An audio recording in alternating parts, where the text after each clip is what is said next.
Why it's not working? Let me check if they can. You can see. Okay. That's awesome, right? Because I know that some people brought up their own flash drive. I think, yeah. But I haven't just like Yeah. takes.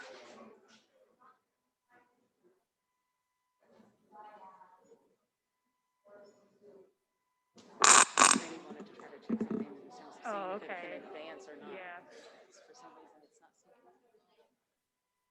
Maybe I should start with the introductions. I don't know. Or wait. Let's see. Somebody should raise their hand.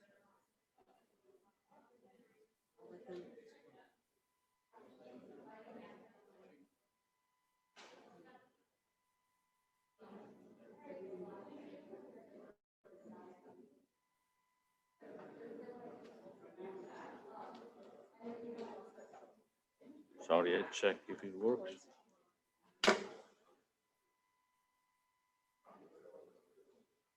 Okay, so it's working. So, no, I don't know.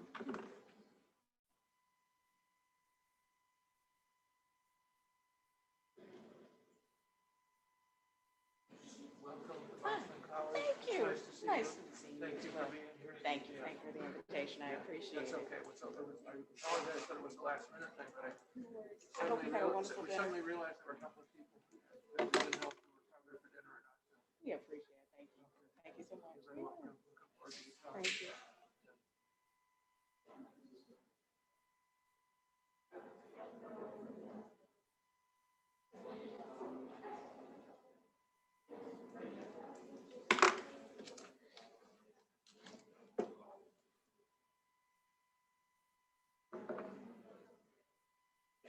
So it's working. Is it syncing up? Why it's not working? Was working, is working, is not working. Why is it? I have a problem with this, is not working anymore. Okay, now it's working. Why does it work when it wants? Yeah.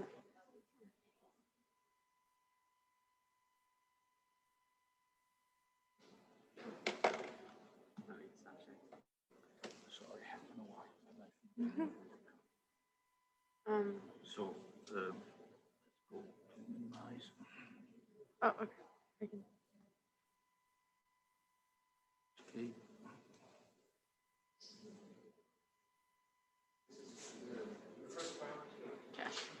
So let's go to the beginning. Try it again. Connect it.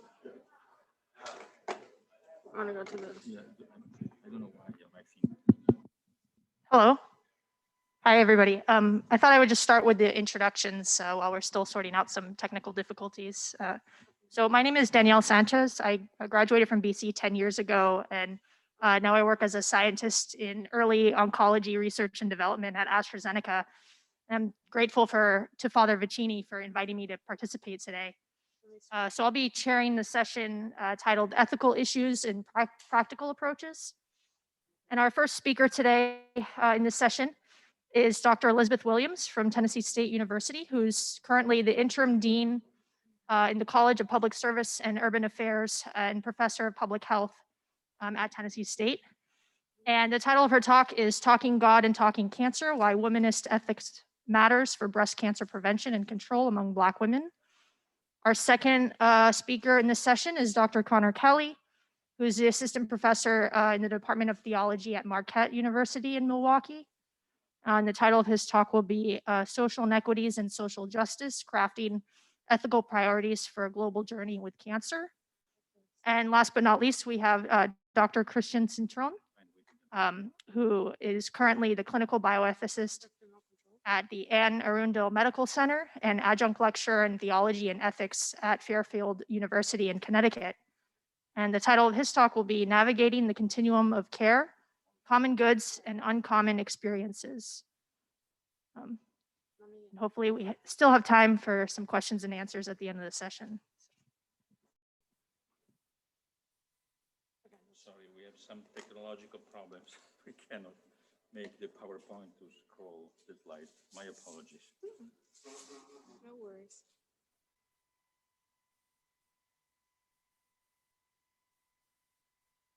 I'm gonna go get Scott and ask him. Oh, wait. Now it No, works. it's working. So, Okay, so for some unexplained reason, now it works. so which one up? Oh, over, I think. Let's see. No, it's not. So why did you work with that moment? What did you touch? Let's try that. No, it's not right. I'm gonna go back to that. Okay.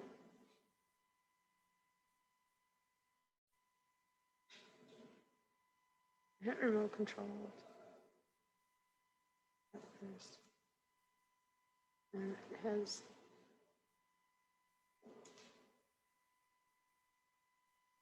This? No, because we want it on this one, so.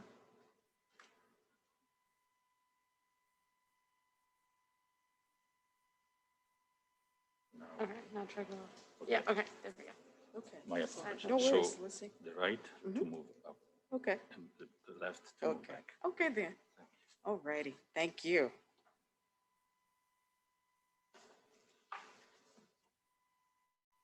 Well, good afternoon to everyone. Good afternoon, good afternoon.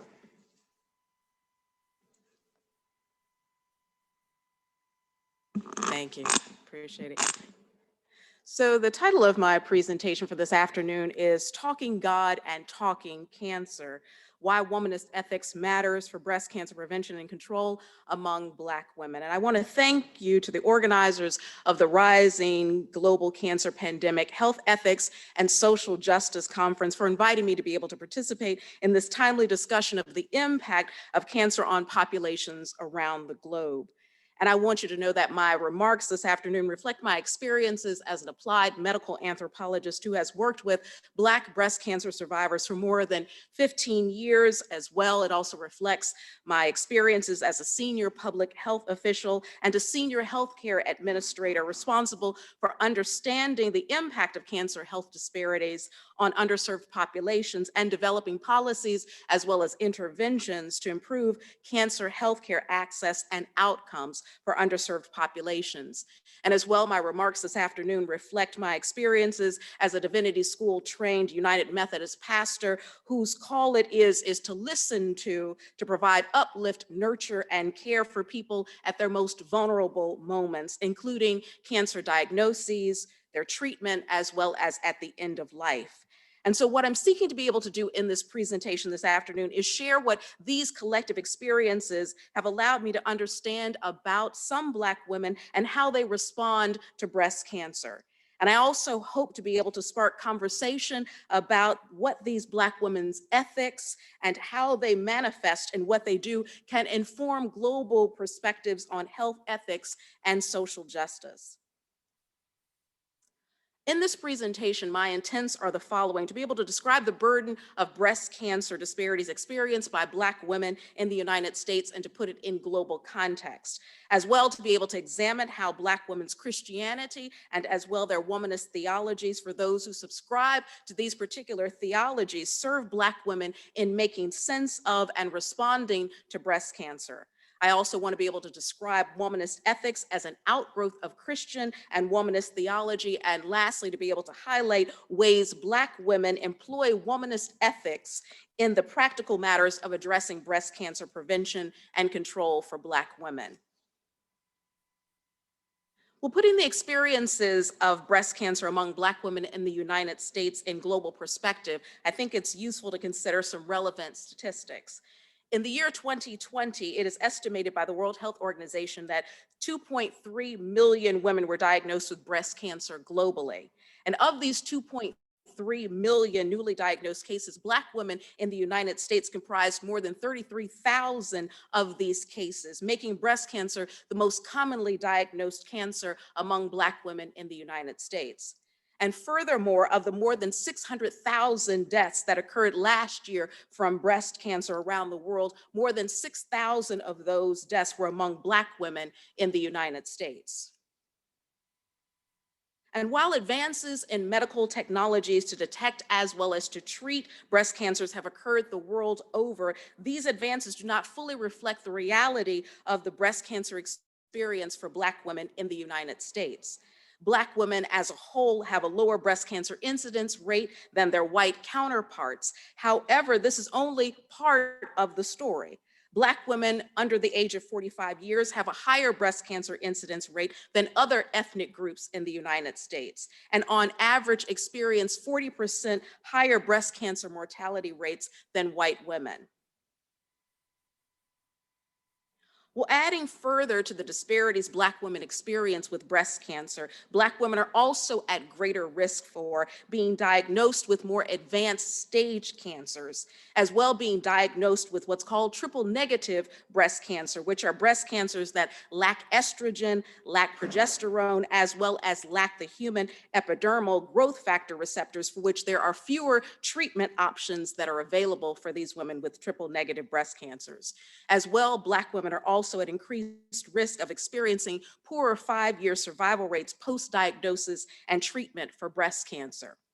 And so despite all of the bad news about the disparities Black women experience with breast cancer, there is some good news. And the good news is that more Black people are surviving to the tune of 1.3 million currently in the United States. And among that growing number of breast cancer survivors globally, which currently stands at 7.8 million women globally, more of these survivors are Black female breast cancer survivors in the United States. And while there are still not enough Black women being added to the ranks of breast cancer survivors in the United States, this is good news. And this good news is a ray of hope for Black women who are diagnosed with breast cancer. Well, there are many factors that are contributing to what we see in terms of breast cancer disparities among Black women in the United States, and these include diminished access to quality health care, which includes lack of access to mammograms and diagnostic tools, the basic sort of gateway into being able to get breast cancer treatment, treatment-seeking delays, as well as treatment at lower resourced facilities. Among these other factors that cause Black women to experience greater disparities, poverty and low socioeconomic status, which occurs as a result of oftentimes lack of insurance or being underinsured, as well as increased exposure to environmental toxins in communities that Black women live in, and often poverty, which not only creates but exacerbates comorbidities or additional risk factors that Black women face, and racial and ethnic discrimination in healthcare, which also increases the likelihood that Black women will receive different rates of referrals for mammograms and mammography screenings than their white counterparts, that will also result in providers' negative perceptions of Black women's abilities to be able to understand medical information and to be able to comply with medical treatments. And as well, Black women's dissatisfaction with the breast cancer care they receive are additional factors that contribute to these disparities.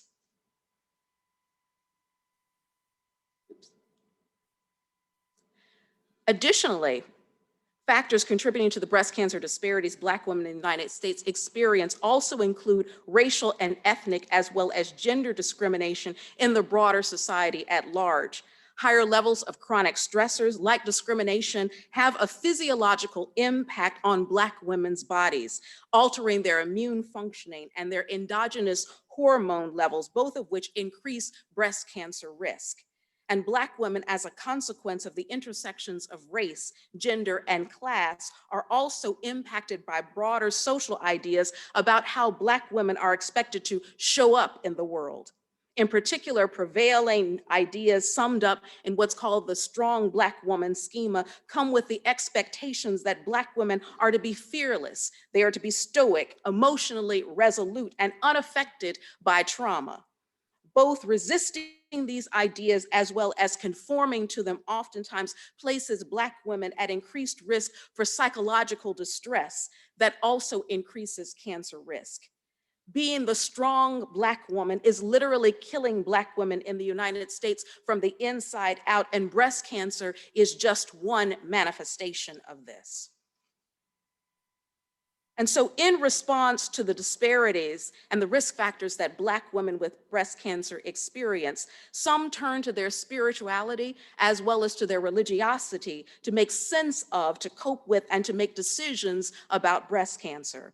And for Black women who subscribe to Christianity, their theology is grounded in the Christian story of those who are in trouble. And in response to this trouble, God intervenes. It is the triune God who intervenes by identifying with those who are in trouble, with struggling with those who are in trouble, and prevailing over trouble. And so Black women with breast cancer see themselves in this theological narrative. And added to this, out of the experience of being Black and female, both individually and collectively and historically in the United States, Black women also subscribe to womanist theology that understands God through the experiences of Black women. And womanist theology further shapes God for Black women as a transcendent force that identifies with, that prioritizes, and that affirms Black women's divinity and their worthiness of life and wholeness. And so, guided by both sets of theologies, Black women adopt an epistemology, or a way of seeing the world in which the impossible is possible, even in the face of breast cancer disparities. They also envision a world in which the unjust can be made right, and that also orients their relationship with God, themselves, and the world around them. And so, drawing from the scholarship of the womanist writer Alice Walker, the womanist ethicist and theologian Dr. Stacey Floyd Thomas has developed a womanist ethical framework that is helpful, I believe, in considering the responses of Black women to the cancer disparities they face, and to address practical concerns of breast cancer prevention and control among Black women. And so, centered in the experience, again, of Black women, Floyd Thomas's articulation of womanist ethics reflects an ethics that is consequential in that it seeks, through Black women's actions, to achieve the greater good over what is evil and over what negates life. And so the components of this womanist ethics include the following: radical subjectivity, which involves Black women taking seriously themselves, taking seriously their needs and their issues pertaining to them, and by refusing to be pigeonholed, negated, or ignored. This womanist ethics also includes traditional communalism, which entails Black women using Black cultural assets and forms to affirm and to support each other. This ethics also includes redemptive self-love, which is the idea that Black women reclaim stereotypes used to reduce Black women, and that they love aspects of African-American culture Black people possess. And lastly, this womanist ethics that Stacey Floyd Thomas articulates includes critical engagement, which uses the intersectional identities of Black women to understand and critique forms of intersectional oppression. And so, using Floyd Thomas's ethics as a framework, examples of how Black women are using the tenets of radical subjectivity, traditional communalism, and critical engagement in breast cancer prevention include some of the following: Black cancer survivors exercising their leadership as organizers and advocates. These are issues that I have examined in my book on Black women, breast cancer, as well as their theology, or what I'm terming, or Floyd Thomas terms, as radical subjectivity. It also includes examples of instituting organizations like Sisters Network, the largest Black breast cancer advocacy organization in the United States. Founded by Karen Jackson herself, a Black breast cancer survivor, the organization educates and advocates on behalf of Black women with breast cancer, which is an example of traditional communalism. And Black women's advocacy for and within organizations in terms of breast cancer disparities, their advocacy for research on disparities that impact Black women with breast cancer, and their advocacy for the inclusion of Black women and other researchers of color in providing scientific advice to mainstream organizations like Susan G. Komen for the Cure, are examples of critical engagement. And Black women's activism through organized state and national efforts to call for the reauthorization of the National Breast and Cervical Cancer Early Detection Program. And so this particular national prevention program, under the auspices of the Centers for Disease Control and Prevention, ensure access to screening mammograms and pap smears for uninsured women in the United States. But I also see Floyd Thomas's womanist ethics also reflected in broader social movement by Black women in response to controlling images like the strong Black woman schema. And so in particular, in terms of some very visible and public demonstrations of this, Black women's public refusal to jeopardize their health, namely in examples like Simone Biles' refusal to compete in the Olympics when she knew that she was not well, or Naomi Osaka's refusal to be interviewed, are examples of this idea of Black women taking themselves seriously. I also see Black women's organized refusal to remain silent about breast cancer and the breast cancer crisis happening in Black communities, as evidenced in the upcoming national conference hosted by Sisters Network in October, titled "The State of the Black Breast Cancer Crisis." And additionally, Black women are exercising womanist ethical tenets of radical subjectivity, traditional communalism, and critical engagement in celebrating the unique experiences of Black women breast cancer survivorship through organized efforts like the Sister Strut Walk. And the Sister Strut Walk, if you're not aware of, was organized 20 years ago in Louisiana to bring attention to breast cancer disparities experienced among Black women in the state. And the event has now spread to cities all across the United States. And the importance of the original Sister Strut Walk is now more important than ever in Louisiana, given that it is one of 8 states in the United States between 2011 and 2015, in which the breast cancer incidence rate for Black women is higher than that of white women. And the other states that share this dubious honor include Alabama, Indiana, Michigan, Mississippi, Missouri, North Carolina, and Virginia. And so in conclusion, the troubles breast cancer brings to Black women are many, and they are indeed formidable. But nevertheless, Black women's Christian faith tells them that when troubles come, troubles don't last always. And so instead of acquiescing when troubles come or giving into the fears of uncertainty about surviving breast cancer, Black women's theology, shaped by their experiences as Black women and their God talk, results in an ethics that troubles the troubles that breast cancer brings to them. And so this womanist ethics shapes how Black women with breast cancer make sense of and respond to the world around them.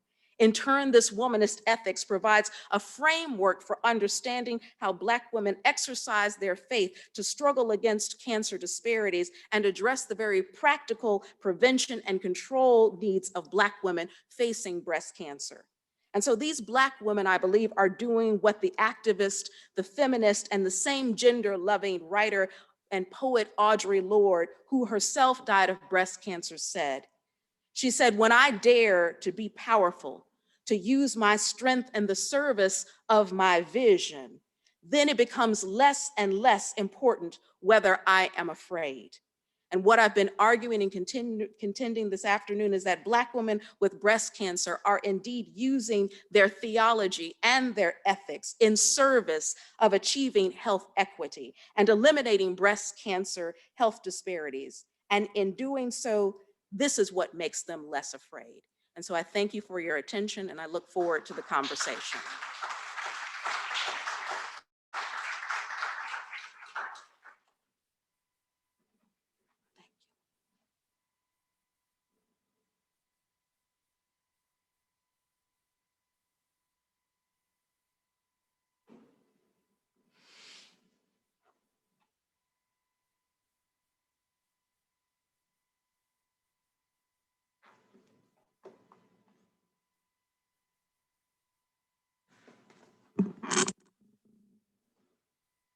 All right, thanks a lot. I'm Connor Kelly, and I should have known that with all these medical doctors and public health professionals that we would be looking at beautiful visuals and everything else.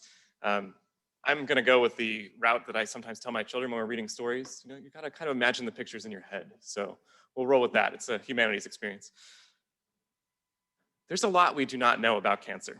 Granted, scientific understandings of cancer have come a long way, and the medical know-how needed to treat cancer has ballooned in the last 50 years and truly exploded in the last 20. But one cannot shake the feeling that we are still only seeing the proverbial tip of the iceberg when it comes to the human understanding of cancer. This is why so many contemporary cancer treatments are experimental, why the United States spends billions of dollars on cancer research every year, and why patients facing cancer diagnoses regularly seek out second opinions, because there is much we do not know. And these knowledge gaps leave us searching for answers. This instinct to search for understanding is a good one. As a theologian grounded in a tradition that insists that, quote, an innate desire to know the truth is a quintessential mark of our humanity, I would never deny the intrinsic good to be found in the pursuit of knowledge and understanding. Nor would I gloss over the pragmatic benefits that emerge when more accurate assessments of our problems lead us to more meaningful solutions. Nevertheless, as a theologian and ethicist, I believe our search to answers in the sphere of cancer, while commendable, has skewed our priorities and has therefore left us ill-equipped to address the rising global cancer pandemic that has sparked this conference. We have let our thirst for knowledge get the better of us, and consequently, we now put so much energy into what we do not know about cancer that I worry we're losing sight of what we do know about cancer. This shift in focus is intolerable because what we do know reveals some stark ethical insufficiencies. So the point of my paper today is to highlight these insufficiencies and to suggest a new path forward so that we do not replicate the current injustices while we slowly come to terms with the fact that cancer is not a global north problem, but a human one. In order to achieve these ends, I have three topics that I want to address. First, I will discuss what we do know about cancer, not just in general, but also more specifically about the disparities in cancer rates and cancer treatments, a common theme throughout the day. Because these facts reveal not only what our current priorities are, but also the inadequacy of these priorities from an ethical perspective. Second, I will explore how the framing of this approach as a fight dictates those priorities and contributes to the disparities, even though this framing builds upon a doubly false narrative that we must correct. Finally, I'll describe how an alternative framing can help us refocus on what we do know, stimulating new ethical priorities for the global cancer pandemic. To begin, let me highlight some of the basic facts that we know about cancer at this moment. One thing we know is that the incidence of cancer is on the rise and will continue to rise, not only in the wealthier nations of the global north, but also throughout the global south. You've seen a lot of the nice, beautiful graphics. Remember, images in your head. As a result, we know that cancer is and will continue to be an ever more common cause of death across the globe. This simple fact offers one concrete way of grasping the notion of a rising cancer pandemic. There will be more people dying from cancer as time goes on. Significantly, we know something about how the burden of these deaths will be distributed. Deaths from certain forms of cancer will be concentrated almost exclusively in the wealthier nations of the global north because they will be tied to affluence, either directly as a result of behavioral factors such as sedentary lifestyles, red meat consumption, and obesity that are more common with more resources, or indirectly, simply because they primarily develop as a result of aging, and therefore are more common in nations with the highest life expectancies, a measure highly correlated with GDP per capita, as you know. Deaths from other types of cancer, meanwhile, would be concentrated in the less economically powerful nations of the global south, or in the poorer communities found within the economically powerful nations of the global north, because the mortality rates of some cancers are closely tied to socioeconomic status. In these cases, two distinct trends impact mortality. First, because the lack of options is one of the key features of poverty, people living in poverty often find themselves facing conditions that increase their risk of cancer, while simultaneously having fewer options to extricate themselves from these circumstances. Thus, although the lifestyle risk factors that I identified a moment ago are accurately associated with the choices of luxury, they are also experienced by those in poverty, but usually by force of imposition, not by election. For example, the poor diet, quote unquote, of someone in poverty can often be traced to the fact that food deserts are heavily concentrated in the poorest neighborhoods in a country like the United States, limiting access to the fruits and vegetables known to reduce cancer risk, and instead forcing people with lower incomes to rely on processed foods that expose them to carcinogens and contribute to other risk factors like obesity. In these ways and more, the lack of options accompanying poverty shapes cancer burdens for the poor. Second, in addition to the increased exposures to risk factors that influence whether someone develops cancer, poverty also influences what happens after cancer arrives. because access to early diagnosis and access to treatment is directly correlated with wealth. People living in poverty then are less likely to benefit from the new technologies and new treatment plans that have sprung from our perennial fixation on what we do not know about cancer. As a result, the cancers that are concentrated among those in conditions of poverty are much deadlier than those that are concentrated in higher income areas, a trend that holds both within nations and across nations. The best way to express the influence of all these trends on the disparate experiences of the burden of cancer is to recognize that, quote, when it comes to cancer, the poor are more likely to die of the disease, while the affluent are more likely to die with the disease, end quote. This is the state of affairs that has emerged from pouring so much time, energy, and money into the questions of what we do not know about cancer at the expense of what we do. Those efforts have translated into an increased attention on the cancers concentrated in richer nations and richer communities, while limiting the attention paid to cancers concentrated in less wealthy nations and less wealthy communities. This has helpfully lowered mortality rates in those wealthier regions, but at the cost of a growing gap that reflects implicit priorities that we cannot maintain if we are going to confront the rising global cancer pandemic appropriately. The fundamental flaw in our current set of priorities, as reflected in the disparate burdens I just discussed, is that they are unethical. More specifically, they represent a violation of social justice in two distinct yet interrelated ways. First, our current set of priorities transgress social justice because they maintain a state of affairs in which the burden of cancer's mortality is distributed not just unevenly, but unfairly. Norman Daniels, the philosopher and bioethicist, provides the theoretical resources to justify this claim, where he explains in Just Health that, quote, a health inequality is an inequity if it is the result of an unjust distribution of the socially controllable factors affecting population health and its distribution, end quote. Appealing to John Rawls's famous theory of justice, Daniels further clarifies that a just distribution of these burdens would be one that leaves the least well off in their best absolute position. Unquestionably, our current situation of the disparate cancer burdens is not the best we can achieve for the least well off. There is little room to assert that the socially controllable factors affecting population health and its distribution are shared in what Rawls would describe as a fair and equitable fashion when it comes to cancer.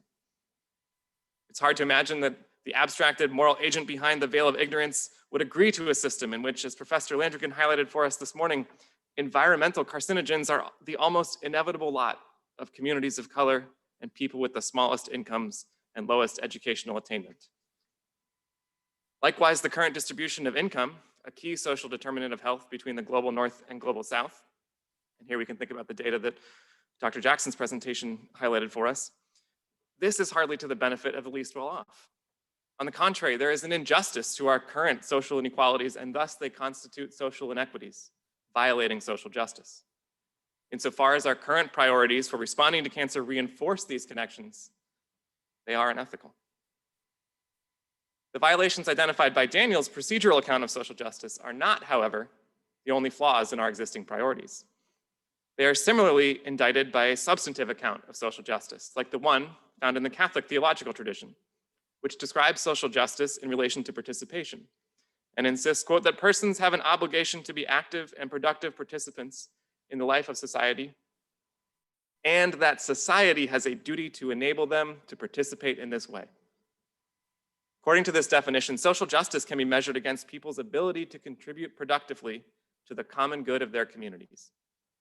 This has immediate implications for the disparate burdens of cancer that result from our current priorities because, as anyone who has accompanied someone with cancer can attest, cancer has a dramatic effect on a person's ability to engage in social life. Notably, Daniels himself alludes to this when he describes health as necessary to protect opportunity and explains that good health is a prerequisite for pursuing one's life projects and engaging in society more broadly. Insofar as our current priorities in relation to cancer treatment reinforce the limited participation of certain groups in social life and not others, they undermine society's duty to enable that all its members can participate in an active and productive way. And thus, this situation violates the substantive norms and not just procedural ones found in social justice. They are unethical. Granted, it's easy to cast stones, but the real value of a critical diagnosis like this can be measured by its ability to contribute to the development of an alternative and improved approach. Such a contribution can emerge from this analysis, provided we are willing to explore what has allowed us to respond to cancer in a way that violates both procedural and substantive accounts of social justice. You obviously have some sense of where I'm going with this, given my comments about the impact of our focus on the unknowns of cancer over its knowns, but I now need to push that point a little farther. It is not simply that we are focusing on a narrow set of questions to the exclusion of others. It is also that we are approaching those questions with a narrow set of assumptions about what we should be trying to achieve by asking them. Specifically, I believe we have let unethical priorities shape our approach to cancer because we are framing the appropriate response almost exclusively in the combative terms of a war that must be won, instead of using a more honest analogy. I'm, of course, not the first person to raise concerns about the use of war metaphors in the fight against cancer. In the field of medical humanities, for instance, it has become almost de rigueur to suggest that it is problematic to describe a patient's treatment process as a battle because of the disassociations that this language evokes. Psychologists, meanwhile, have shown that military metaphors can increase apprehension and fatalistic thinking and decrease a person's overall willingness to pursue treatment. These important criticisms, however, tend to focus on patients' experiences. And what I want to highlight is that the framing extends far beyond the doctor-patient relationship and actually influences the priorities of our collective approach to cancer more broadly, causing us to overemphasize some of the costliest pathways for addressing cancer, while shying away from the ones that might do the most good. At this broader level, the problem is that envisioning humanity's engagement with cancer as a war to be won undergirds an entire system dedicated not so much to the well-being of individual persons with cancer, but to the eradication of cancer as an abstract cause of death. Well, this may not seem particularly problematic at first glance. Don't we all want to eradicate cancer as a cause of death? The truth is that this framing has led to the priorities that support our current system of social inequities instead of social justice. This framing simply is not sufficient for crafting the priorities we now need to manage the rising global cancer pandemic. Here it will be useful to mine the war imagery just a little bit more deeply. In modern warfare, victory typically belongs to the most technologically advanced nations with the greatest economic resources to pour into their war efforts, yielding the concomitant assumption that a loss is inevitable for anyone who lacks these tools. Describing cancer in military terms encourages us to translate these assumptions into the quote-unquote war on cancer, where we similarly imagine that investment in the newest technologies is the only way to make real progress. And we likewise accept that some nations, and although we are loath to admit it, maybe even some patients, will just get left behind as a matter of necessity. Thus, we arrive at the current unjust state of affairs, where novel treatments make a big difference for those nations and patients with the most resources, while other cancers and other patients fade from view. If this process were ultimately to propel us to a final miracle cure, the silver bullet that would allow us to treat every possible form of cancer in every patient, perhaps we would be able to say that the sacrifices were worth it. In fact, we might even use Rawls's own difference principle to insist that these sacrifices were just. But as with real life wars, this military framing assuages our consciences far too easily, glossing over real losses with an appeal to the same dulce et decorum est assertions that the poet Wilfred Owen savaged after World War I. Much like that old lie, to borrow Owen's description, the analogical allusions to the greater good found in the war against cancer similarly fall apart upon further examination, for two reasons. First, the military framing misunderstands the human condition, prioritizing the annihilation of mortality, despite the fact that death is a fundamental part of our human experience. Appeals to transhumanism aside, this is a quixotic quest, for even if we eliminated cancer as a cause of mortality, we will all still die of something. The military metaphors obscure this reality, causing us to pursue the prolongation of life at all costs. Certainly, I have theological reasons for interpreting this as an untenable outcome, but I'm fundamentally asserting not a theological point, but a human one. Mortality is a defining feature of our human condition, And any approach that fails to grapple honestly with our mortality is not an approach that will lead to good human priorities. The second shortcoming of this military framing is that it overstates the value of our resources. In part because there is a limit to the benefits we can expect to achieve as mortal beings, there is a real limit to what our money can buy. On this point, I want to speak from a personal perspective and share that in the span of approximately 14 months, from 2019 to 2020, I lost both my mother-in-law and my mother to two different types of cancer. Both women had the benefits of some of the most positive social determinants of health leading up to their diagnoses, and both had access to the highest levels of cancer care available in this country. By all accounts, they had tremendous advantages in their quote-unquote battles with cancer. They were the ones who, based on the disparities described earlier, should have died with cancer, not because of it. And yet, both died as a direct result of their disease. Now, their stories are, of course, anecdotal, but their particulars reveal a more universal truth, namely that however much superior firepower may prove decisive in actual warfare, there is no guaranteed way to win a war against cancer. The sooner we come to terms with both these realities, that is the inevitability of our mortality and what can be described as the nonlinear relationship between resources and outcomes, the sooner we will be able to respond to the global cancer pandemic in a more just and equitable fashion. One way to start this shift is to re-envision the framing for our response.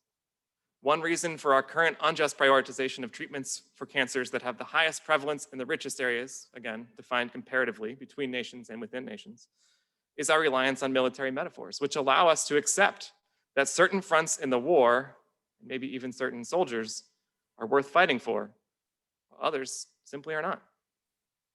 If we swapped out metaphors, however, and envisioned humanity's relationship with cancer as a journey, just as practitioners, patients, and researchers advocate, then we would be less apt to build our response around the assumptions that exclusions are an inevitable and therefore acceptable cost of success. Instead, we would be better able to acknowledge the contours of our present condition and thus would have a more honest engagement with what we know about cancer, especially what we know about the disparities involved. In practical terms, I think this shift in focus can lead us to new ethical priorities for our ongoing global journey. And so I will conclude now with a brief outline of the two that I think are the most important. First, a journey built around an honest appreciation of what we do know about cancer should put greater emphasis on combating the disparities that shape people's experiences of cancer and not just combating cancer after the fact. Certainly, the rebalancing of prevention and treatment mentioned earlier today in Dr. Flores' paper could and should be part of this expanded project. But this is only one option. Another avenue includes social interventions designed to increase access to the social determinants that have the most positive impact on health outcomes. For as Daniels points out, public policies promoting things like education can have a dramatic impact on health and well-being, even in the poorest nations. From what Ms. Witherspoon mentioned earlier today, it sounds like the Cancer-Free Economy Network is a fine illustration of how we might pursue this priority in practical terms. To summarize though, this first priority must be to to increase the attention paid to the structural factors undergirding the disparities in the burden of cancer so that we can begin to tackle the inequities and violations of social justice that we have tolerated for so long under our present paradigm. Second, building further on what we do know about cancer, another priority that must be included in our global journey is to expand access to the cancer treatments that are now known to work and work well, so that they are no longer the exclusive property of the richest patients and richest nations. Importantly, I want to acknowledge at this point that most of these treatments only came about as a result of research into the unknowns of cancer care. And so I hope to clarify that my main message is not that we should abandon cancer's unknowns altogether, but that we should ensure that we do not ignore the ethically impactful knowns in that process. A related way in which we can do this is to increase access to palliative care for the patients with cancer throughout the globe. As my Marquette colleague Alex Martins has argued persuasively, quote, palliative care is not a privilege of the high-income countries, but a global health commitment that must be part of the public health agenda and advocacy for health care as a human right. In fact, this might be the most important priority to come out of the revised framing. For if we truly see the experience of cancer as a journey, then palliative care's holistic approach will be an essential tool for fighting against mortality. If fighting against mortality is not the main goal, then accompanying one another in a rejection of isolation should be our top priority. Undoubtedly, there are other priorities we could add, but if we make these two shifts, we will go a long way in developing a more ethical and more effective response to the rising global cancer pandemic. In large part because we will be accounting for and attending to what we do know about cancer and not just what we do not yet understand. Thank you.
Good afternoon, everyone. This will be a long title slide, so just bear with me, okay? 1 year ago, a pair of medical oncologists expressed their concerns for cancer patients whose care would be disrupted by COVID-19. They argued that their patients, predominantly racial and ethnic minorities, were more likely to work lower income jobs with minimal or no health insurance, to experience fractured care related to the various components of effective telemedicine, have unreliable transportation, and to demonstrate inadequate levels of healthcare literacy. Their concerns reflect the ways in which health and healthcare are influenced by the social determinants of health, which have been mentioned today. These external forces, such as socioeconomic status, employment status, education, transportation, and other social, political, environmental, economic, and cultural factors, are known to affect one's propensity for disease and ability to participate in its remediation. Perpetuating this cycle of structural violence that both exposes individuals to increased risk of poor health and thwarts their participation in healthcare undermine the good of individuals, their families, and ultimately our society. As the oncologist noted, marginalized patients are more likely to experience the effects of the social determinants of health. Thus, we must focus on their experiences to better understand how their pursuit of health can be hindered by forces beyond their control.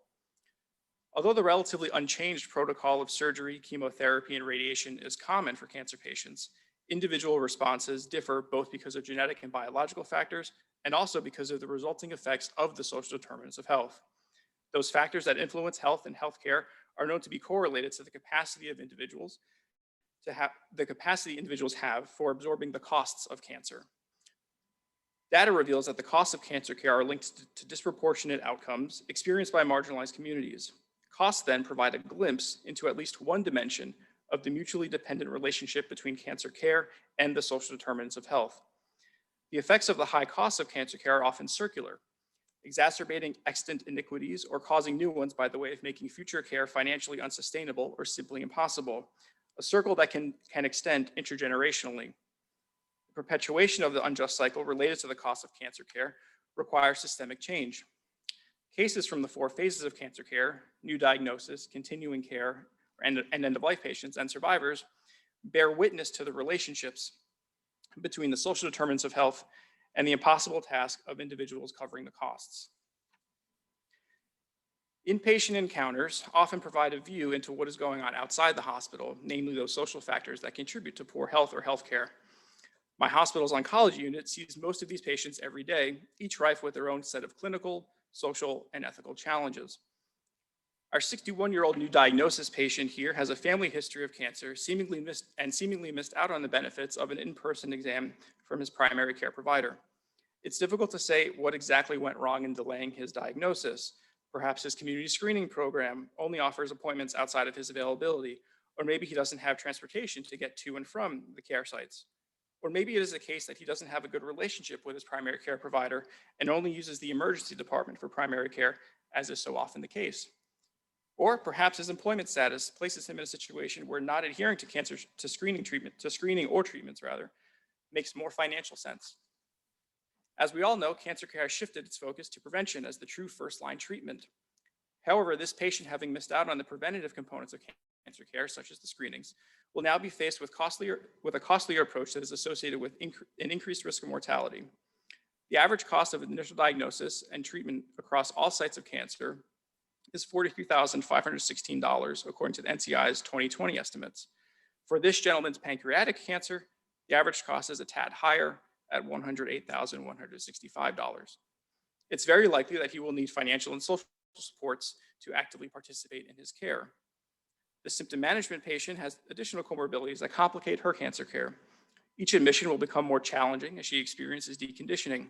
These admissions will be longer, costlier, maintain her in a cycle of transferring between acute and post-acute facilities, and ultimately limit her ability to participate in cancer care. Studies exploring health-related quality of life have shown that financial distress, known to be negatively associated with health-related quality of life, ranks highest among physical, emotional, social, and family distress. These additional distressing factors may further limit the patient's ability to participate in care and likely result in poor outcomes.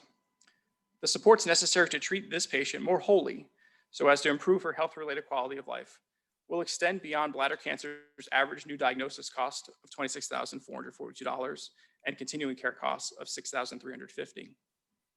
Sadly, our end-of-life patient has been in a cycle of readmissions that have likely affected her overall quality of life without providing much clinical benefit.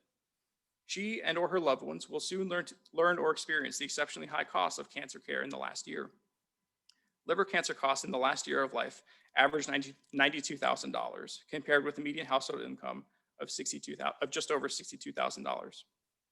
Costly life-extending or prolonging treatments and clinical trials have become part of care plans without demonstrating commensurate therapeutic or health-related quality of life benefits. Aggressive plans of care at the end of life often test the limits of health insurance and personal savings, often pushing patients toward the potential for bankruptcy. For patients who are already socioeconomically disadvantaged, the downstream effects of the financial burden on the patient's family, resulting from lost wages, depleted savings, and potentially housing, will trap them in a cycle of exacerbated inequities and future inability to participate in care. It is true that hospital cancer foundations can cover non-direct cancer costs, but like other philanthropic programs, are only available to patients who meet certain financial criteria. The charity care provided by foundations and other organizations does not solve the underlying causes related to the disease and its financially toxic effects. Yet charity remains a primary mechanism for relieving the cancer care cost burden for marginalized patients who have passed the point of no financial return.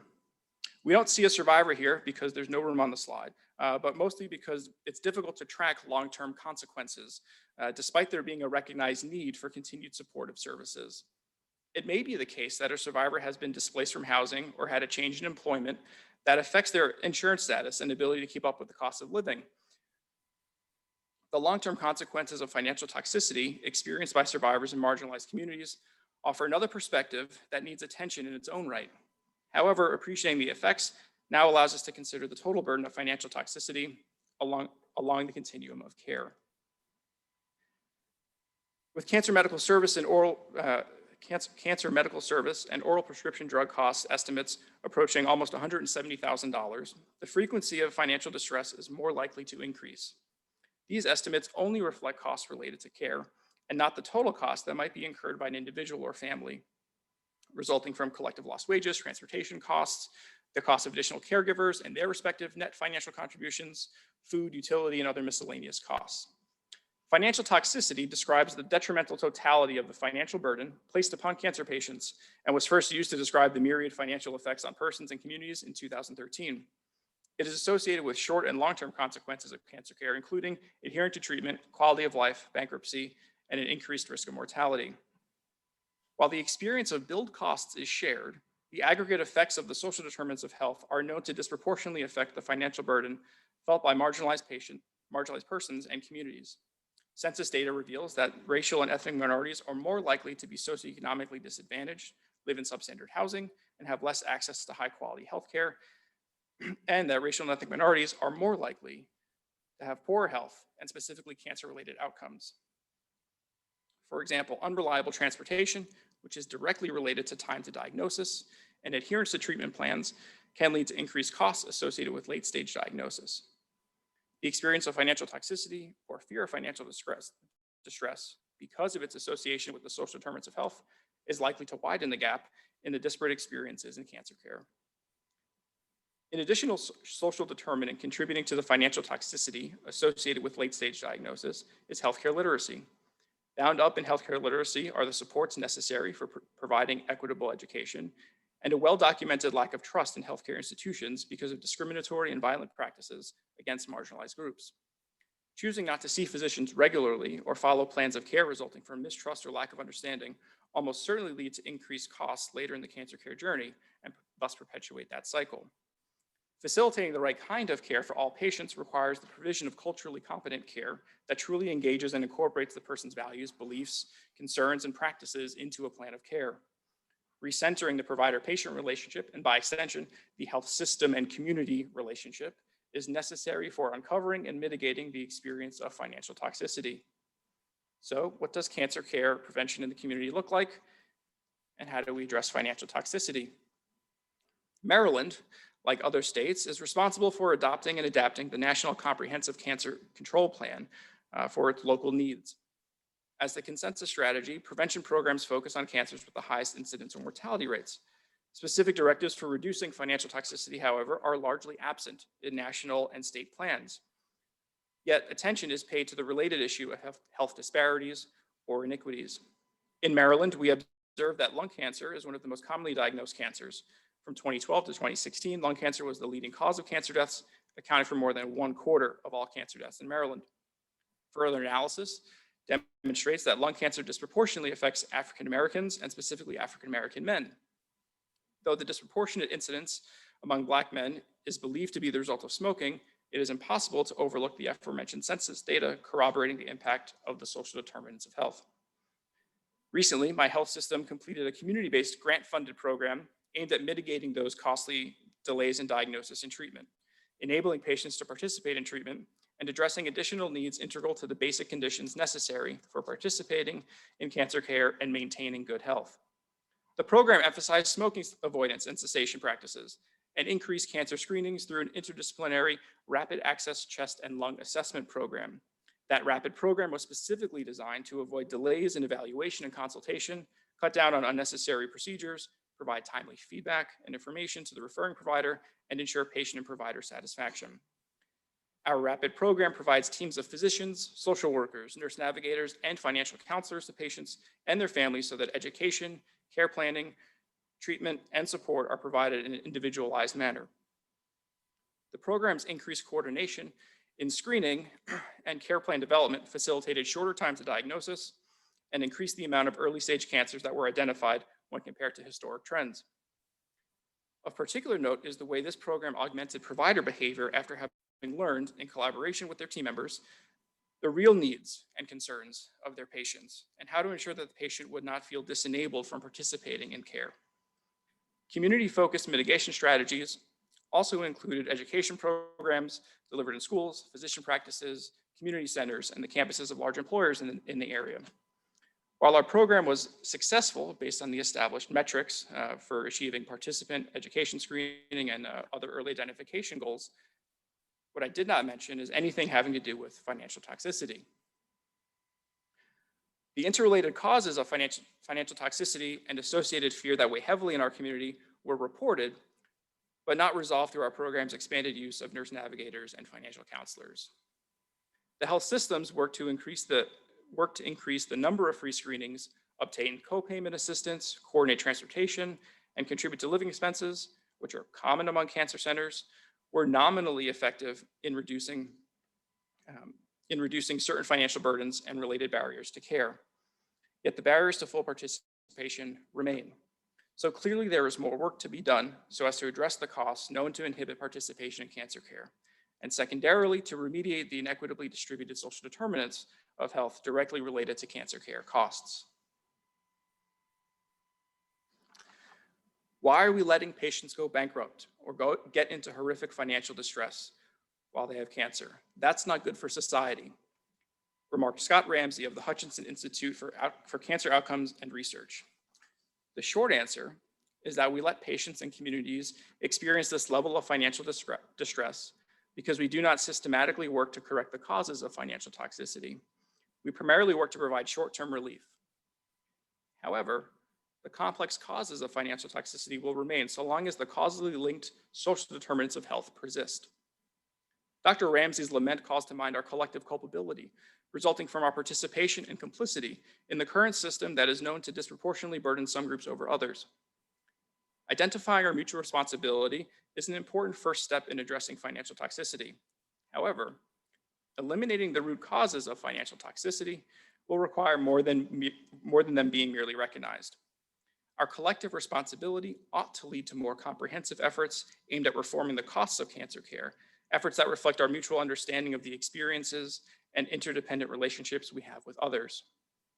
Embracing more solidaristic practices directed at addressing the root causes of disproportionate financial burden could transform localities and regions where financial toxicity is known to be a primary reason for late-stage diagnosis, non-adherence, and poor health-related quality of life. The systemic change can only come when these practices, once begun, expand across the entirety of the healthcare system.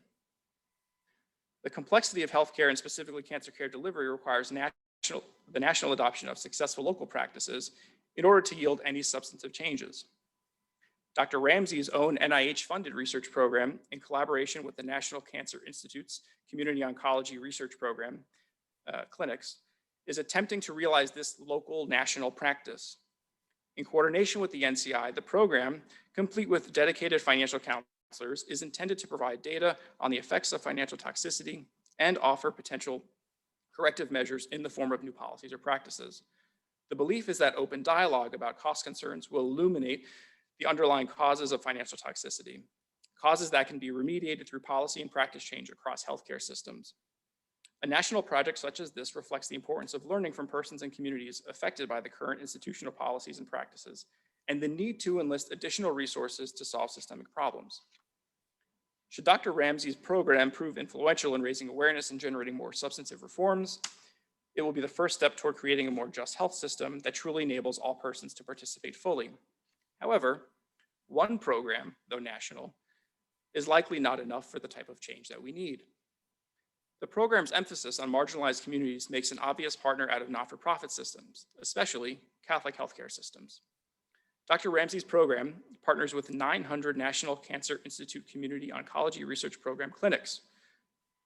900, but only one Catholic health system is represented.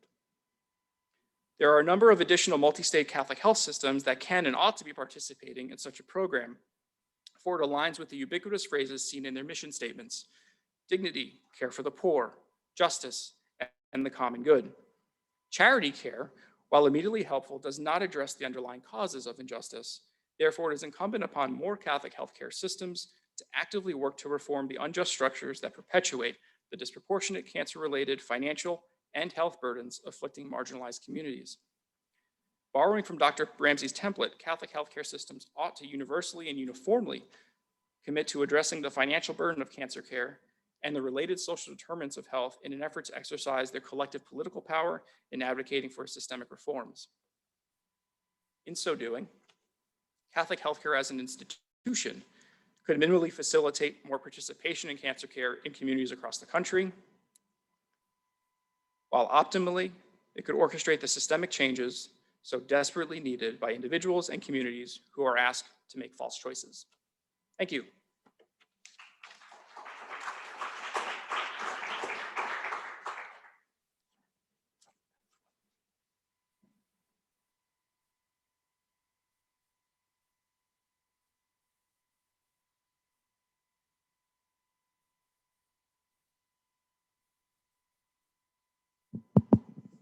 I think we have about 15 minutes actually. So Dr. Williams, could you come back up to the podium?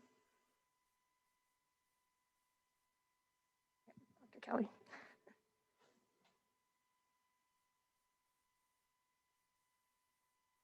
Are there any questions from the audience or from the Zoom participants? Okay, let me see. Okay.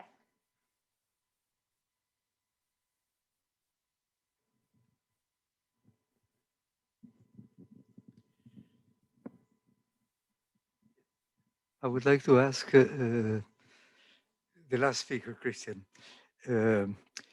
In most of the developed countries in Europe, cancer care is covered by national insurances.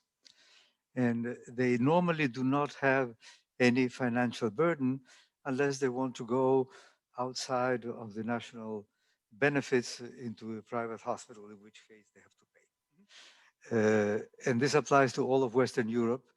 It also applies to Russia at the moment as well.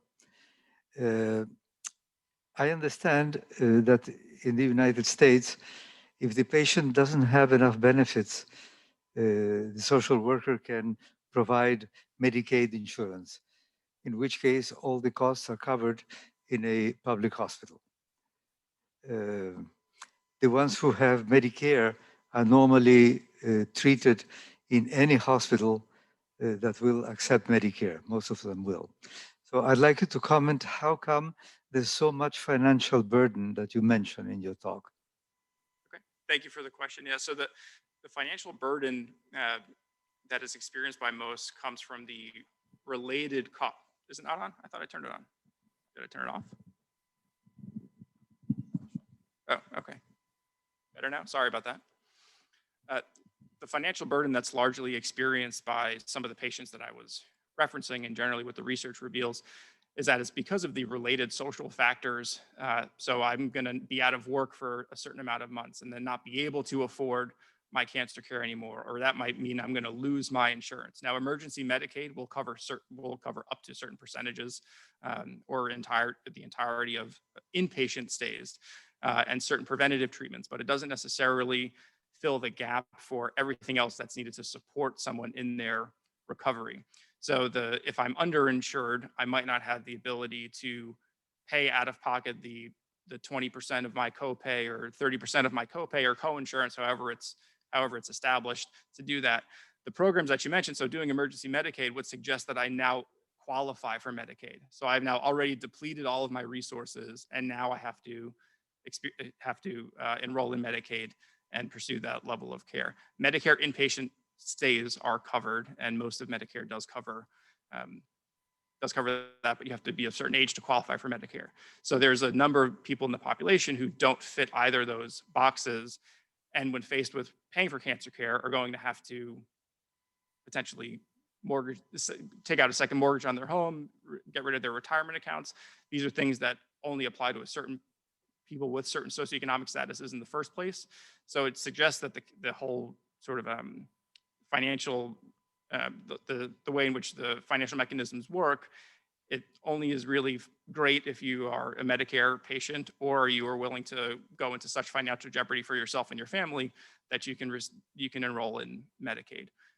So the private and public options that we have in the US make it so that the costs are high, not to mention the actual retail costs of treatments.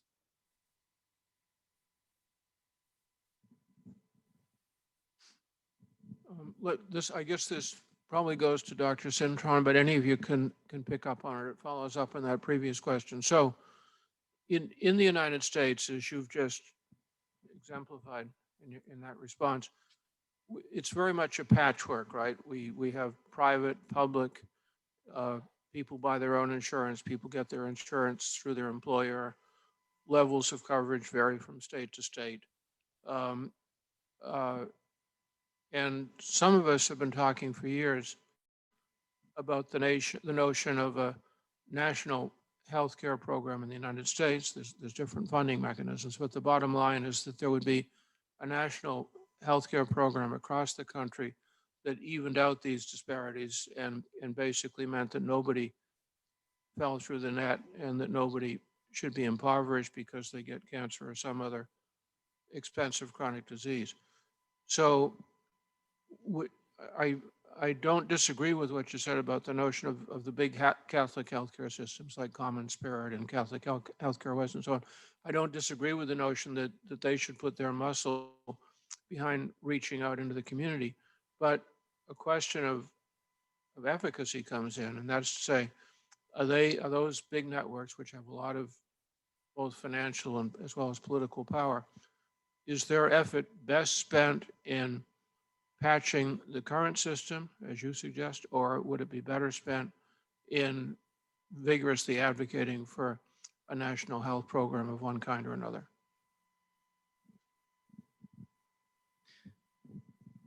Thank you. So the idealist in me wants to say Catholic healthcare should strictly advocate for the wholesale reform and wipe the slate clean and start with something entirely new. So Catholic healthcare as an institution, communicated through the Catholic Health Association, has communicated their desire to say we need to have a new program, particularly a new health insurance program that will cover everyone. Because I see the slow progress in that, I feel that the more immediate opportunities that are still targeted at sort of identifying the systemic problems and addressing those would be perhaps better served right now for trying to collectively, I don't want to say collectively bargain like a union sort of thing, collectively bargain the way to instituting those reforms. That by banding together, and Catholic healthcare represents, 15% of hospitals or something like that in the United States. It's still a small number, but because of their power, it is possible that they can lobby in a way that can provide enough patches while we still hope for, I think, the more idealistic change. But in my experiences, I don't want to hold out for the idealism.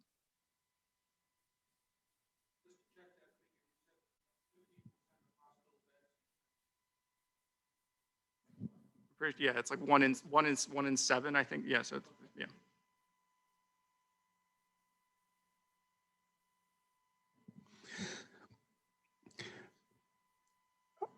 When my mother-in-law was dying and she had an infarcted bowel, she wasn't going to make it. It was very clear.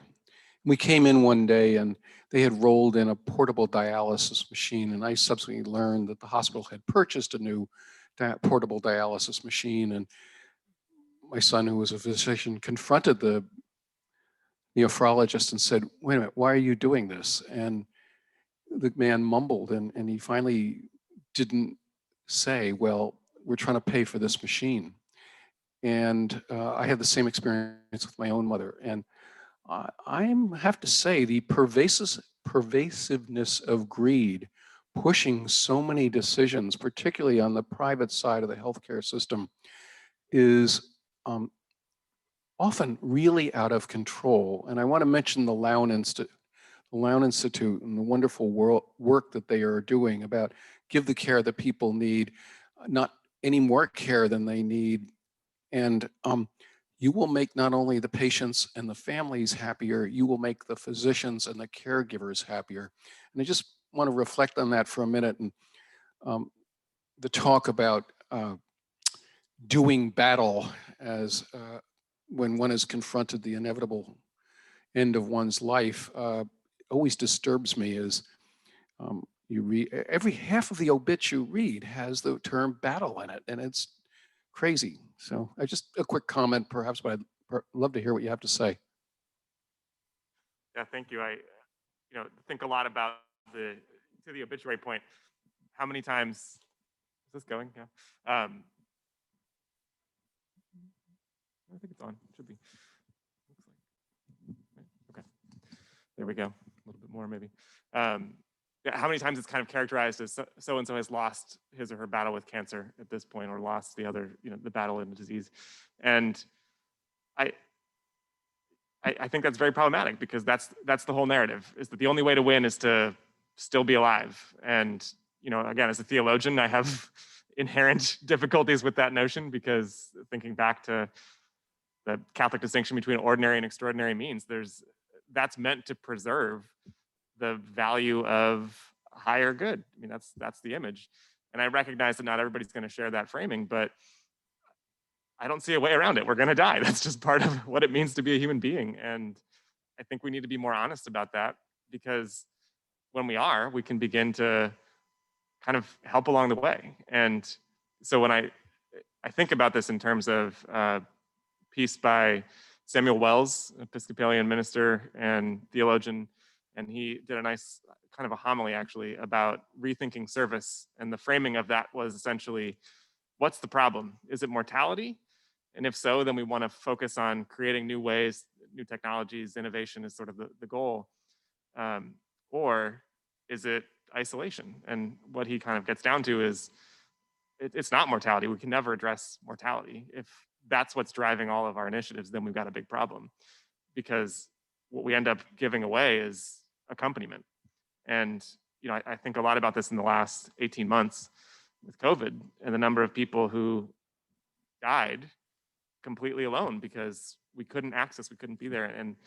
And that's, I think, the most tragic part about those deaths. It's not that they died, which for a lot of folks is quite tragic based on the shortening of their lives and the dramatic impact and tragic effect, but that they have to die alone. We're all going to die. Maybe none of us have to die alone. All right, I think we are out of time for, oh, okay. Dr. Williams, thank you very much for your presentation.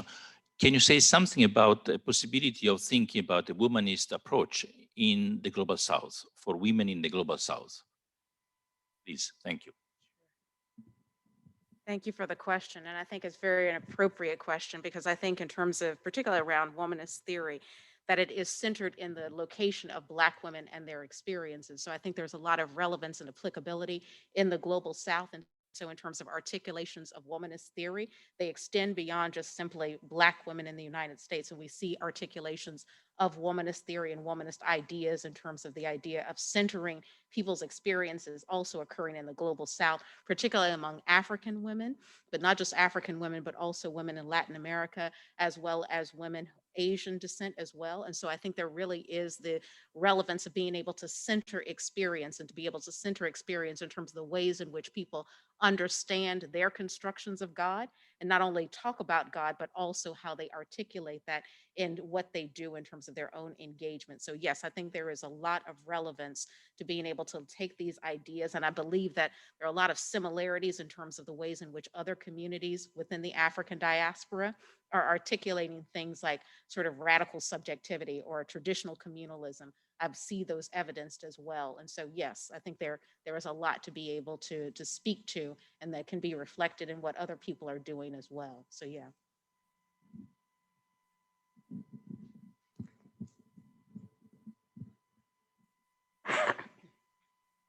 When I think of global public health, I immediately think of HIV/AIDS, because it had such an impact in provoking global public health to be much more known, much more significant, much more on the political stage. However, today I've been trying to figure out how cancer fits into global public health. I'll say something about that later when I have talk about my own experience with cancer. But what I heard in your presentation, Professor Williams, was the notion of solidarity among those who were both at risk and who were with cancer, in a way that you see analogously in the HIV population, but you don't really see in a lot of other populations, like whether it's COVID or Ebola, for instance, because of the vulnerabilities that are involved there. Could you just say something about how, this womanist position of yours could help, like white men, rich people, poor people, a variety of different ways, because it just seems to me an exemplar that we haven't heard today. And I just want to thank you for that, but I'd like you to do something with it. Okay. And I'll do my best. So it's thank you for the question in terms of making me think through it.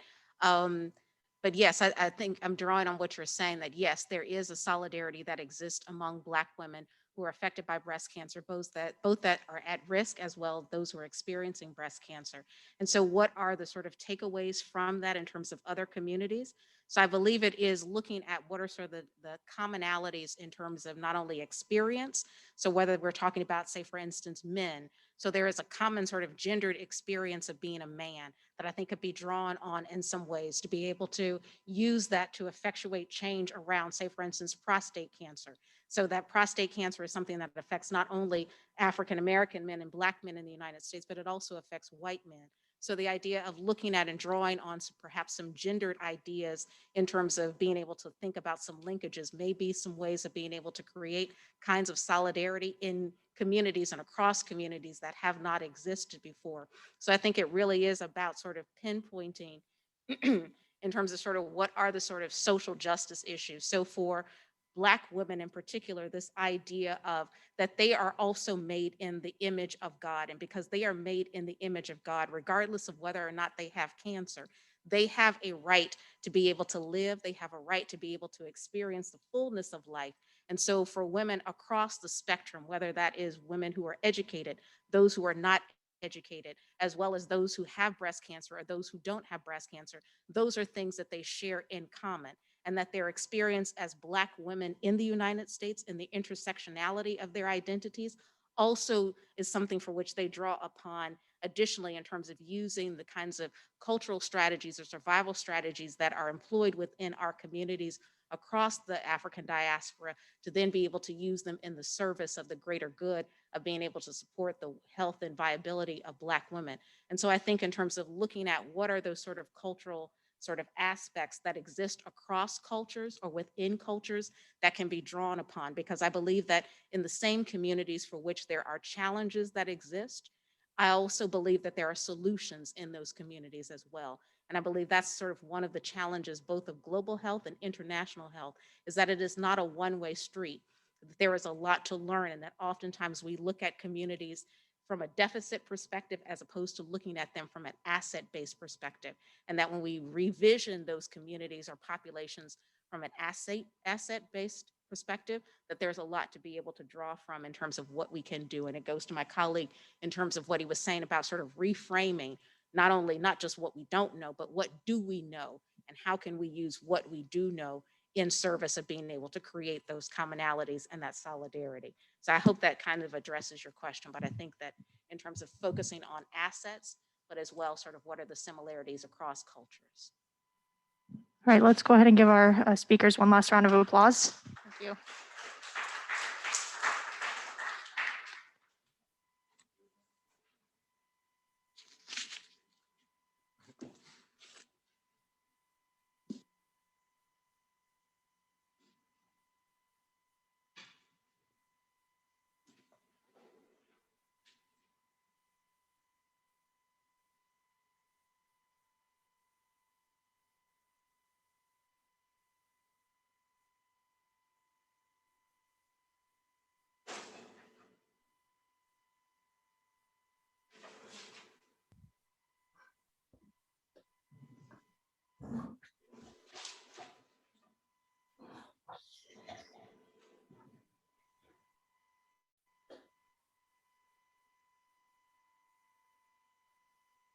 So you can begin. You can come here, I'll get to the microphone.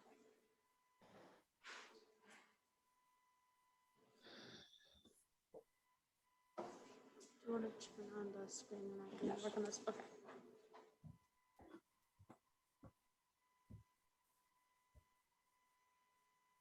And then she has the ability to screen share. Yes. If you need to share your screen, Professor Pinagua, please do so on your own. Thank you. I think I have somebody to help me, and here she is. Great. We will introduce you, and then we are ready to go. Thank you. Perfect. Everything is okay. Perfect on my side. Hello and welcome everyone to this session.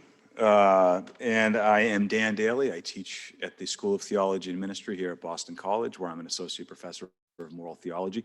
It's a pleasure to be with you today and to be with this really stellar group of scholars. Our first speaker is Agnes Binegwaho, who is a Rwandan pediatrician who returned to Rwanda in July of 1996, 2 years after the 1994 genocide against the Tutsi. Since then, she provided clinical care in the public sector and served the Rwandan health sector in high-level government positions. First as Executive Secretary of Rwanda's National AIDS Control Commission, then as Permanent Secretary of the Ministry of Health, and 5 years as Minister of Health. She completed her MD at the Université Libre Brussels and her MA in Pediatrics at the Université de Bretagne Occidentale. She is currently Senior Lecturer in the Department of Global Health and Social Medicine at Harvard Medical School, Professor of Pediatrics at UGHE, and Adjunct Clinical Professor of Pediatrics at Dartmouth's Geisel School of Medicine. Her academic engagements include research and implementation sciences, human rights to health, health services delivery systems, HIV/AIDS, and pediatric care. She has published over 190 peer-reviewed articles. Let's welcome our first speaker. Thank you for having me. Good morning, good afternoon, or good evening to all of you, depending where you are in the world. In my country, it's already the night.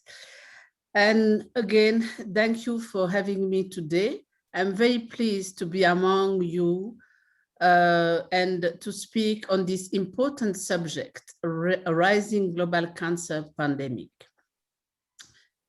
I will discuss intervention and action needed to fight the rise of cancer in Africa in the context of social justice, and I will take example of Rwanda, the country I know the best. Non-communicable diseases are responsible of 71% of death globally, and 77% of them occur in low and mid-income countries, and annually 80% of non-communicable disease make, 80% of non-communicable disease deaths are due to only 4 groups of diseases. And among them, cardiovascular diseases and cancer are the 2 first. Coming to the region of Africa, non-communicable disease account for the 2nd most common causes of death, and they have increased from 22.5 to 35% between 2000 and 2019. It is also estimated that by 2030, 46% of all deaths will be attributed to non-communicable disease, the most prevalent being hypertension, diabetes, and obesity. Our topic today, cancer, is new as a public health issue in Africa since the year 60s. So it's not so new. And I want to compare where we are in Africa with your country. It's a continent against a country, but it's not that Africa is a country. We have 54 countries, but the aggregated data, that's what I'm going to compare. So for cancer threats, since 2000, cancer deaths in sub-Saharan Africa have increased by 45%, while in your country, in the US, they have decreased by 27%. The most common cancer found in Africa for women are breast cancer, followed by cervical cancer, while in US, the most prevalent are breast cancer, lung cancer, and colorectal cancer. In Africa, for the male, the most common cancer are prostate, liver, and colorectal cancer, while in the US, the most prevalent cancer for male are prostate, lung, and colorectal cancer. There was something that has happened since 18 months. COVID-19 has impacted the cancer care globally. I was reading recently the data for Boston Hospital for Cancer for Kids. But I'm going to talk to you about a cross-sectional study done across 6 continents and 54 countries, 316 centers serving around 760,000 patients with cancer. And they found that 88% of the centers face challenges in delivery care, and 55% had to reduce the services. And close to half of the center reported that more than 10% of their patients missed at least one cycle of therapy. Cancer patients were also exposed to interruption of cancer-specific care, as well as non-cancer specific care. The main causes of this change in care were the lack of PPE, shortage of staff, and restricted access to medication in an overwhelmed health system. But even before COVID, there were factors contributing to health disparity in cancer care. Let's again compare data from the US and Africa. In US, factors such as not covering all patient expenses can bring challenges to families with financial constraints, especially in communities that are minority. Many of these families with low socio-economic status also face barriers such as poor access to high quality care, low screening rate, delays in treatment, and lower treatment adherence. This concerns more the Black and brown American compared to the white American. The brown and Black American face also socio-environmental factors such as structural racism, lack of trust in health sector that make them consult late. In Africa, we face limitation as well, such as the lack of screening centers, limited financial resources that are required to build cancer center and to pay for the services, the challenges of having few diagnostic and treatment capacities and access. There is also the issue of limited human resources and other factors such as structural factors and environmental factors. So, what are some of the solutions on the African continent to fight cancer? An African Consortium for Cancer Clinical Trial program was launched in 2017 to build oncology clinical trial capacity in African countries with the aim to strengthen diagnostic laboratories, facilitate African Cancer Center and hospital to participate in clinical trials, to build clinical oncology and research expertise, and to expand access to treatment through clinical trial. We need to educate in research in this field because treatments are changing and research is a way to access treatment. Another example of innovation is a young doctor who invent a technology that helps screening for cancer, breast cancer is in an easier manner, especially for women in rural area. His technology works in such a way that a trained doctor can collect data using a platform and be able to confirm a diagnostic without having to travel. This technology has already helped 4,000 women in Cameroon. Another great example of innovation on the continent is Maurice Atwine, who invented a smart glove that uses sensor to detect lumps and send image to a mobile app for a professional to do the diagnostic. Let's talk about my personal experience in Rwanda concerning ethics, equity, and justice for cancer prevention, treatment, and care. As seen in this pyramid, our health system is decentralized, which make access to service easier for patients, and currently screening for cervical cancer happen in the 2 first portion of the pyramid, the referral and district hospitals, and more are available at health centers in sectors. The government of Rwanda intervention and action include encouraging the prevention that can be done.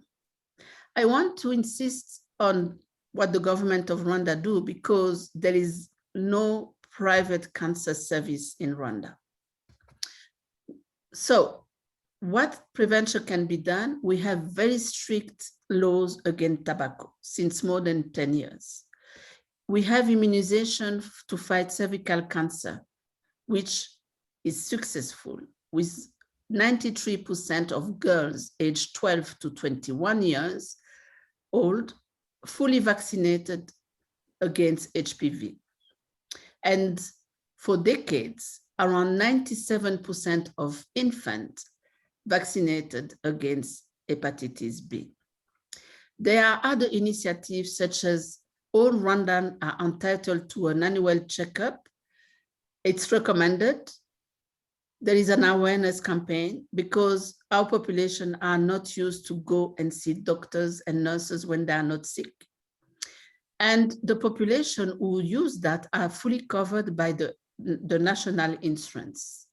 There is also through Umuganda, the public day, the last Saturday of each month, which is a day of public services in the morning, initiative that do screening for NCDs such as diabetes and hypertension, and also a lot of awareness to explain what cancer is, why it's important to detect that early. We have also the car-free days across in the cities. I put cities because we don't have so many cities, but it happens in all cities. A day for sport, where people also are screened for diabetes and hypertension. As you can see on the next graph, this one, the cancer that are the most diagnosed in Rwanda are breast cancer and cervical cancer. I will discuss cervical cancer. You can see from those two pies that among the women diagnosed with cervical cancer at stage 1, the rate in the US is 60% and only 35% in Rwanda. But there is a higher percentage of women diagnosed at stage 4 in Rwanda, 3 times more than in the US. This illustrates what I have said before, lack of diagnostic capacity and lack of human resource to provide the services, and illustrate that Rwanda, like many African countries, need to increase its capacity for early diagnostic of cancer. Early 2000, 2 vaccines for cervical cancer were developed, and we saw there, as a country, an opportunity to reduce its prevalence. We create and seize the opportunity because we knew the WHO statistic on cervical cancer for developing countries were very alarming. 85% of deaths from cervical cancer in the world occur in developing countries, while 99% of cancer, cervical cancer, could be prevented with one of the 2 vaccines. In 2009, we approached pharma company producing HPV vaccine with the advocacy of our First Lady. Merck responded positively, and we signed an MOU. And we start vaccinating the girls aged 12. It was the age selected because we wanted to have the maximum chance to vaccinate the girls long before their first sexual intercourse. And since 2011, we have around 93% coverage year after year.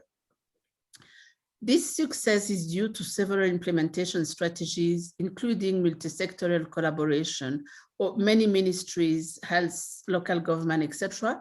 Because you can see the next slide, we also select that age because 98% of the girls aged 12 are at school. So we vaccinate them at school. And for the schools that day, it's a health day for all boys and girls. And during the time the girls are vaccinated, we discuss on hygiene, nutrition, reproductive health, etc. Here, you can see the photo of the girls receiving the first doses of HPV vaccine. And you can see that girl here in the arm of Her Excellency, the First Lady, during the time I was inoculated her as Minister of Health. The other picture is also a picture take at the occasion of this first day of the first campaign for HPV vaccine in 2011. However, when science promotes HPV vaccine, what we did for our girls was condemned and highly criticized. Of course, we had criticism from religion leaders, not in Rwanda, outside Rwanda. And some countries believe that this is an encouragement for girls to have sex. What the world and studies have proved them wrong. The next slide shows somebody who answered on Twitter on some US resistance as well. It's like, if you can read, it's like saying that HPV vaccine encourage young girls to have sex is like saying that flu shot encourage people to link elevator button. And it's really a good comparison. Next slide. This is an example of a research team from Germany who criticized our action in the Lancet, a scientific publication, complaining of cost effectiveness, sustainability of the program, and the fact that our rates of other vaccination for children were not good. This was wrong. They even didn't take time to search. The rate of vaccination of our children for all the other vaccine, 7 vaccines, fully vaccinated was 90% of our children fully vaccinated for 7 vaccines. Since then, we have had mumps and rubella and rotavirus, and the rate is still as high. It is cost effective. And in case one day we can continue to vaccinate all girls, at least all those who have been fully vaccinated are forever protected against cervical cancer, and this concerns 93% of all girls aged 12 to 21. So this research team from Germany was simply the protectors of double standard, a pillar that was a pillar of colonial governance in health in the early 19s. So our response to them in the next Lancet journal was, when the possibility of prevention exists, writing off women to die of cancer solely because where they are born is a violation of human rights.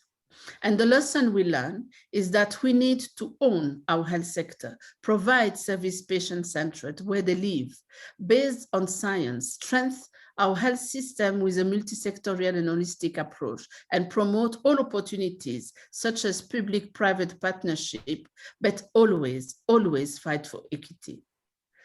I cannot end my presentation without mentioning both Partner in Health and UJG role in the cancer care in Rwanda.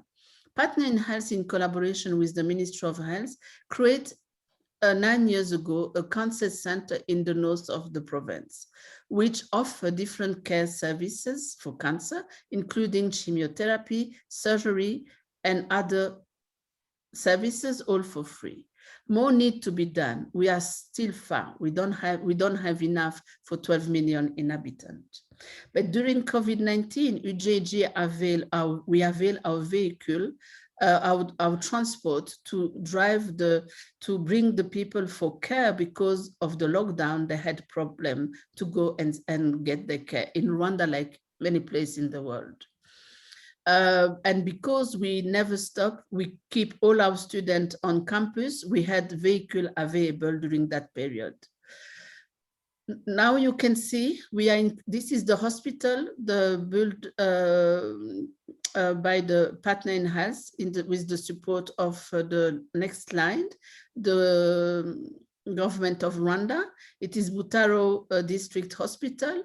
We are going, as the University of Global Health Equity to increase its size to better serve the population and transform it in quality clinical teaching platform for our students. And to conclude, I just want to repeat that ethic, justice goes and rhyme with quality and equity for cancer health service delivery and for all services. Thank you for your attention, and I will be happy to take any question.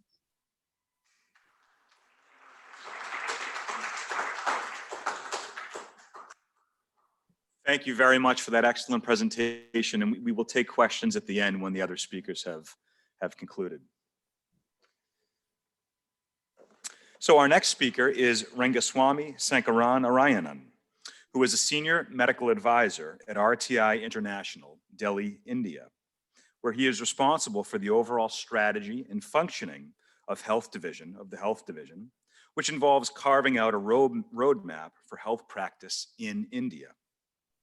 He earned a Bachelor of Medicine, Bachelor of Surgery, and is a trained clinical oncologist with over 40 years of experience in research, planning, implementation, and evaluating programs for cancer screening, control, and information systems at the population level, in health systems, and in hospital contexts. He was recently appointed at the advisory board of the India-UK Cancer Research Initiative, and is working as a special advisor on cancer control for the World Health Organization International Agency for Research on Cancer in Lyon, France. Let us welcome our second speaker. Thank you very much, sir, for your kind introduction. At the outset, I would like to thank my colleague, Dr. Strife, Andrea, and the organizers for the kind invitation. What I would like to do in the next 15 minutes or so is to show the diversity in Asia. Asia is one of the most diverse continents in the world, with very rich countries like Japan, South Korea, Singapore on the eastern side, and the Middle Eastern crescent, where the states like Saudi Arabia and United Arab Emirates, Qatar, Kuwait, Bahrain, with their rich economies, and Central Asia, which is totally an island in Asia for all practical purposes, and the rest of the world, which is middle income or low income countries. And this is reflected in the cancer burden of, we see in Asia. Globally, our estimates are there are 19 million cases of new cervical cancers annually, out of which Asia accounts for almost 50%, 9.5 million cases. But if you see 8 cancer sites, they account for almost 65% of the incident cancers in Asia and about the similar number of cancer deaths in Asia.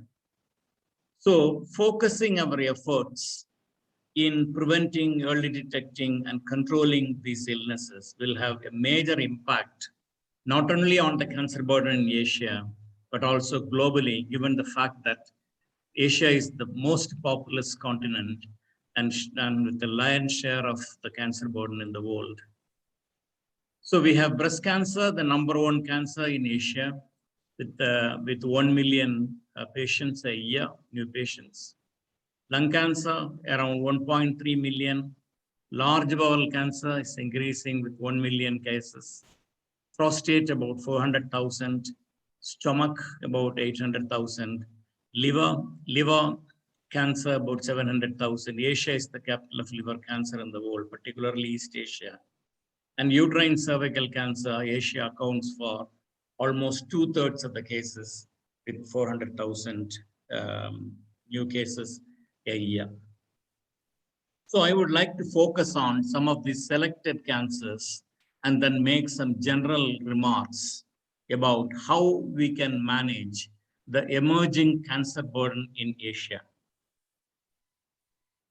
So if you take the breast cancer rates are increasing in all countries in Asia at a rate ranging between 0.5 to 1.8% per annum. There are countries where it is increasing at even more. And most Asian countries are low middle income. And breast cancer presents at younger age with the later stages compared to their Western counterparts. And the major reasons seem to be the rapid lifestyle changes, the socioeconomic development, particularly the changes in fertility patterns, less physical activity and overweight, probably explain the higher incidence of breast cancer in young Asian women. Breast cancer is an important problem in Asia. With the exception of countries like Japan, South Korea, and Singapore, population-wide screening is beyond the resources of the health system in most of the Asian countries. And even opportunistic screening of those at high risk doesn't exist. And in general, no strategy exists for early diagnosis in most Asian countries. But on the other hand, the mortality is similar to the worldwide mean, even though the incidence rates are low as compared to the developed countries. The high mortality reflects the substantial weaknesses across the entire field of breast cancer control and the health systems in Asia. The health system in Asia is as diverse as Asia itself. There are highly developed, highly responsive health systems, as in the case of South Korea, with overextended, chaotic health system in many other countries. And some of the countries like Thailand and Malaysia, given their middle income status, have improved dramatically the health system response, not only for cancer, for the entire spectrum, and the varying development of the universal healthcare. So the inadequate treatment facilities leads to poor access and survival, which may be improved by research appropriate investments in healthcare infrastructure, early diagnosis, and optimal treatment and follow-up care. I would say the investments in healthcare infrastructure and developing human resources is very critical.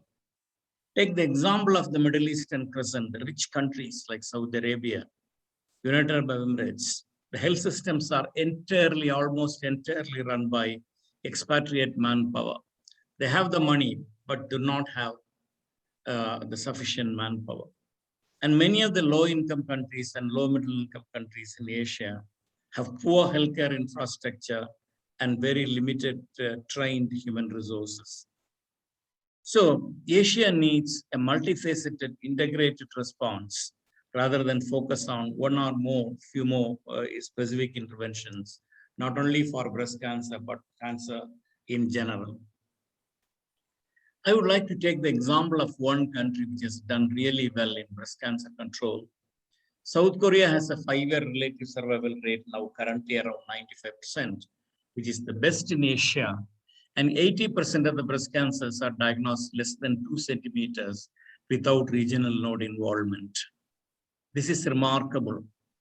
And this success comes from the efforts embedded in a long-term coordinated anti-cancer policy introduced almost about 10 to 15 years ago, including extensive awareness raising activity and the most widespread mammography screening of any country they can afford. It's a high-income country with 60 to 70% participation in any given screening round, and extremely high-quality multidisciplinary treatment that is largely affordable thanks to the National Health Insurance System. I mean, surgery has very well developed in East Asian countries like Japan, South Korea, China, and places like that. So, but it comes with a side effect as well.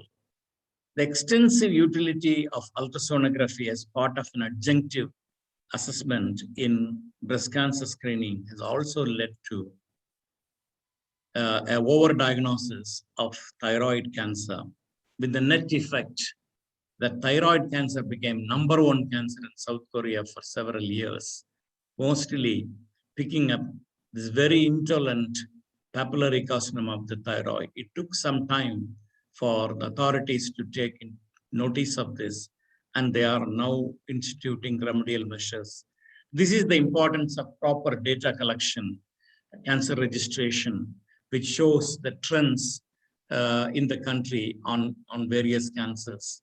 So one could see the mammography screening program, the breast cancer screening program, delivering the dividends in terms of breast cancer control has also led to an overdiagnosis and overmorbidity of managing a large number of thyroid cancers. In fact, for almost 8 years, the overall cancer incidence among women in South Korea doubled, with the thyroid cancer incidence rates exceeding 70, 80 per 100,000. Now, cervical cancer. Cervical cancer is an important problem. It's a problem which is affecting the poorest of the poor. And it really reflects the wide disparity that exists in healthcare in countries.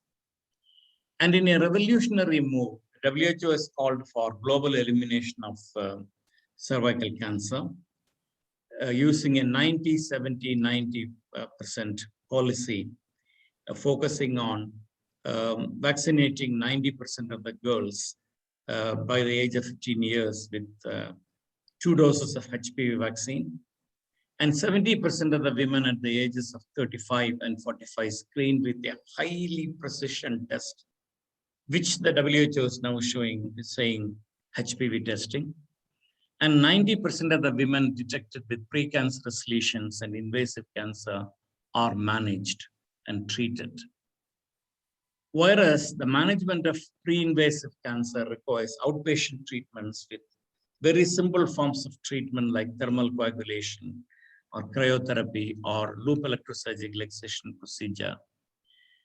Invasive cancers would require either surgery in very early stages, radical surgery, the variants of vertimectomy, and in more locally advanced stages, a combination of chemotherapy and radiotherapy, the concurrent chemoradiotherapy, with substantial costs involved in delivering these services. So, from the vaccine front, in 2020, less than 7% of the eligible girls in Asia have been covered by a vaccination. And the first country to introduce Hpv vaccination in Asia was Bhutan. And currently it is catching up, the coverage is still low.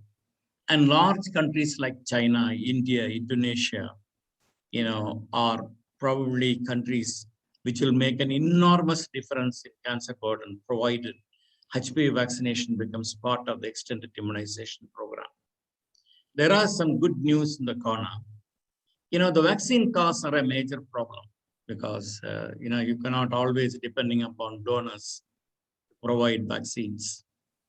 A Chinese bivalent vaccine has been now licensed, Sequolin, in China. It is undergoing a WHO pre-qualification process. There are 6 more Chinese vaccines in the pipeline. An Indian vaccine has completed phase 3 trial, and the results are being analyzed. And there are 3 more vaccines in the pipeline.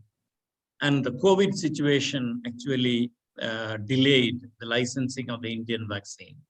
But when these vaccines are available, I think they open up a fantastic opportunity for the expansion of human papillomaviral vaccination programs across the world.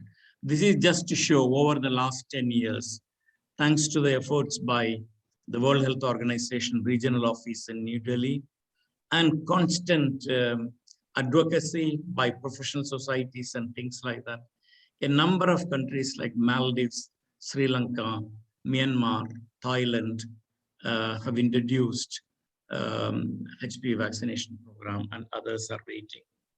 I think the vaccination shortage is a real problem, and the Chinese and the Indian vaccines in due course would rectify this problem. Then from screening, Hpv testing is the most preferred screening test. And even a single lifetime test would prevent a substantial proportion of cervical cancers. An Indian randomized trial clearly established that a 50% reduction in advanced cases and a 50% reduction in mortality following a single round of Hpv vaccination. The greatest advantage of the HPV testing is that the high negative predictive value of HPV negative women. And if HPV is positive, they are the candidates to be focused for the early detection of precancers or early cancers. This is just to show 5 years from a negative HPV test, no one develops a cervical cancer. People can always argue what is CAN2, CN3. There is no argument about cancer. And for almost 8 years, there is no cervical cancer mortality in the HPV negative women. So very high negative predictive value is a major advantage. And again, unlike many other precancerous lesions, like lesions in the mouth, lesions in colon, the management of precancerous lesions in the cervix is highly affordable, and thermal coagulation is a highly affordable, portable form of treatment,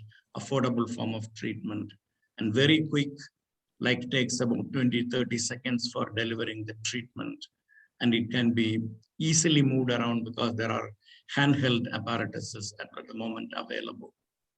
And large lesions can be easily managed with LEAP.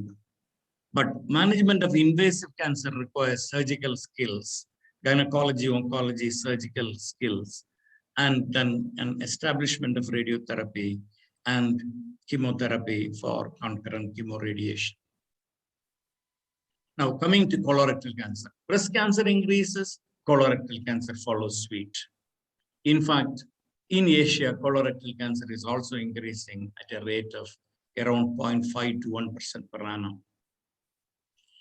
But on the other hand, only in 6 countries, Hong Kong, China, Japan, Malaysia, Singapore, South Korea, and Thailand, only in these countries there is availability of the immunochemical fecal test, the FIT, at the public primary healthcare level, and they have screening programs. And colorectal cancer triaging of the FIT positive people with colonoscopy is widely available only in these countries. There is a tremendous lack of endoscopy services in many other Asian countries. The case of oral cancer, it is a very simple physical examination of the mouth can detect oral cancers in very early stages, as shown by an Indian randomized trial, which established that among tobacco users or alcohol users or users of both, this type of screening can lead to a 35% reduction in mortality from oral cancer. I think the management of oral precancerous lesions is challenging because the entire oral mucosa is potentially carcinogenic due to exposure to carcinogen. But in order to implement this at a programmatic level, awareness has to be increased, of course, and practitioner training is very important, and health system policy and integration in health services, and patient communication and navigation are other critical factors. Now, hepatocellular carcinoma, liver cancer. More than 70% of all new liver cancer cases in the world are diagnosed in Asia, while 75% of the liver cancers are caused by chronic infection with hepatitis B, and the remaining caused by hepatitis C and other factors like alcohol and things like that, and the focal fatty liver disease and the other factors. Only in Japan, Saudi Arabia, Egypt, and Pakistan, there is a high prevalence of hepatitis C infection. And in fact, it's one of the major developments. In 1991, the WHO recommended the incorporation of hepatitis B vaccination as part of Hpv Vaccine 10 years after the discovery of, after the invention of the hepatitis B vaccine, the plasma vaccine. And now almost all Asian countries have incorporated hepatitis B vaccination as part of their immunization protocol of the infants, either a 3-dose or a 4-dose policy, including the birth dose. And in fact, in the Western Pacific region, all the countries have achieved the WHO target of less than 2% hepatitis B surface antigen prevalence. And some of the early introduction countries like Taiwan, China are already showing a 70% reduction in liver cancer incidence in the vaccinated cohorts below the age of 30 years. So this is remarkable because liver cancer is very lethal, even with the excellent surgical skills in China, in South Korea and Japan. The possibility of curing people with surgery or chemotherapy or radiotherapy is practically low. There are particularly no 5-year survivors from liver cancer at the population level. But in Asia, the coverage of the hepatitis B vaccination still has to improve in many countries. The coverage varies anywhere between 70 to 95%. Then lung cancer is a major problem. It is increasing, and the lung cancer rates in countries like China, North Korea are very high, Indonesia. The WHO introduced the WHO Framework Convention on Tobacco Control, the first public health treaty, and almost 168 countries have signed this treaty, and 175 has become partners. And this is looking into the demand and supply side. The public health experts would say, the FCCT's implementation was high for smoke-free laws, health warnings, education campaigns, youth access laws, etc., etc. But it has been particularly weak in countering industry interference in politics, regulation of tobacco product contents, and promotion of alternate livelihoods for tobacco farmers, and protection of health and environment. And in fact, the success of the FCTC has been mixed. Of course, it has contributed, but its impact has been mixed. And in fact, 49 of the countries yet to have to implement even one of the 6 Empower interventions in the FCTC. But I wanted to look at from the tobacco industry's perspective, what has happened in tobacco production before and after FCTC. In fact, Asia is the largest tobacco producing continent with 2.2 million hectares under tobacco cultivation and about 4,084 million kilograms of tobacco, accounting for 63% of the tobacco produced in the world. China, number 1, followed by India and Indonesia. And then Pakistan and Bangladesh follow suit. So what has happened before and after FCTC? In fact, the production of tobacco after the FCTC, as you see here, has increased. 9% in China, 45% in India, 5% in Indonesia, and 139% in Bangladesh, and Turkey shows a negative 41%.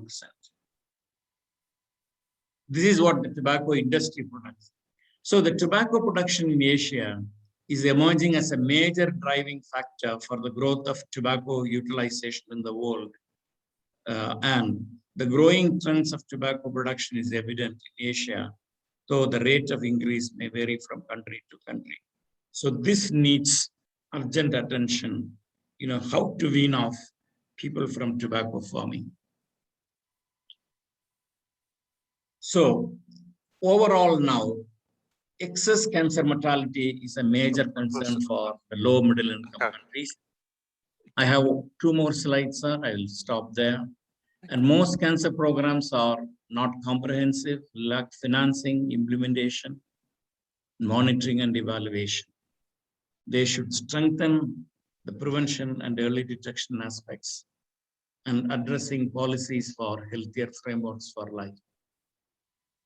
And finally, in the last 2 years, COVID has impacted cancer service delivery. As Dr. Vinabhava was pointing out, in the case of Rwanda, it has affected the services, cancer services, across the board in all Asian countries.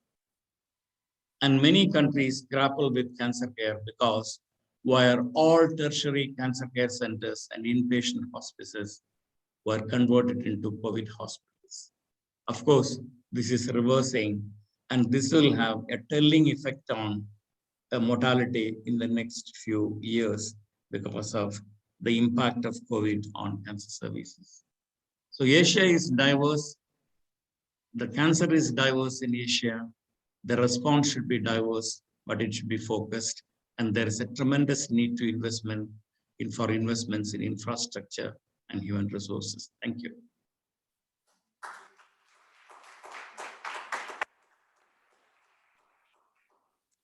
Thank you very much for that fascinating paper. And just a reminder, the papers should run about 15 minutes. Walter Ricciardi is president of the World Federation of Public Health Associations. He graduated in medicine and earned a doctorate in public health medicine from the University of Naples. He currently holds the title of Professor of Hygiene and Public Health at the Università Cattolica del Sacro Cuore in Rome, where he is also director of the Department of Public Health and deputy head of the Faculty of Medicine. In addition to contributing to over 300 academic papers, primarily in the fields of epidemiology, health services research, and public health genomics, he is also editor of the European Journal of Public Health, the Oxford Handbook of Public Health Practice, and founding editor of the Italian Journal of Public Health. He was chair of the public health section of the Higher Health Council. Let us welcome our third speaker. Thank you very much. I hope you see my presentation. In Europe, and I'm speaking on behalf of the European Union, we have decided to take the 5 major future challenges of Europe and eventually of the world via an approach that we call missions. The 5 missions are the climate change, the soil and agriculture, water, then cities and cancer.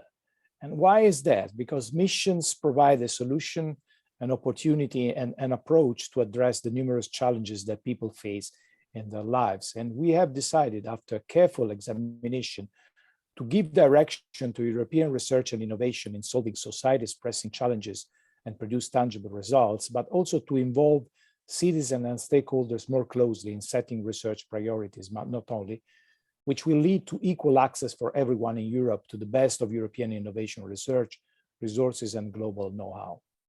Why cancer is one of the 5 missions? Because the number of new cancer cases diagnosed in Europe is projected to increase by 25% by 2035. In Europe, with 10% of the population, we already have 25% of the burden of this disease in the world. And if we don't act now, we will have 50% by the year 2035. So Europe needs better and equitable prevention and diagnosis, treatment and care, survival rates, and post-cancer quality of life. So the European Commission has started what is called a mission board. I have the honor to chair this board of highly level independent experts coming from research, academia, and medicine, patient associations and NGOs, industry and innovation and international agencies coming from the whole of Europe. And these are the scientists, the citizens, the clinicians, the researchers that are and have worked hard in the past 2 years to develop the mission boards. But also we have members of the assembly, which is a number of people that improve our actions, in particular in disseminating the results of our work into the different countries in Europe. After 2 years, we have produced a report which has been recently endorsed and started by the European Commission and funded by the European Commission. We have called him Conquering Cancer Mission Possible, with a goal by 2030 to save more than 3 million lives and granting a longer and better lives to Europeans. As you can see, there are 5 intervention areas. The areas of research, we have called them understanding. The areas of prevention, preventing what is preventable. The areas of diagnosis and treatment, so optimize diagnostic and treatment. The areas of quality of life to support and to improve quality of life for all European citizens, and the transversal action of equitable access. And these 5 areas have been summarized in 13 recommendations for bold actions. So concerning prevention, these are the actions that we are going to proceed in the next 7 years. Concerning research, we have already launched what is called UncanU, which is the most important investment in research ever made in Europe, and I must say in the world, because the amount of money that has been allocated is approximately 20 billion euros. It's a European initiative to understand cancer in basic research, translational research, clinical research, but also health services and health system research. Then Europe is going to fund and to develop the large EU-wide research program to identify polygenic risk scores.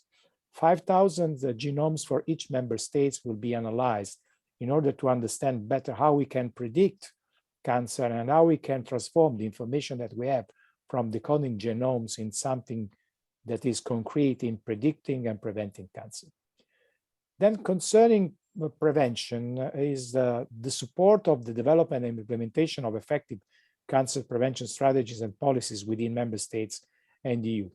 This, of course, has a lot to do with medical preventions. In particular, the Action 4 is optimizing existing screening programs and developing novel approach for screening and early detection, but it's also to do with what we call non-medical intervention, and I call them public health interventions, such as the primordial prevention, in particular in the field of improving nutrition and improving physical activity, improving and reducing tobacco and alcohol consumptions, and also improving the effect of climate change and pollution to the health of European citizens. In particular, we are focusing on a European fiscal policy.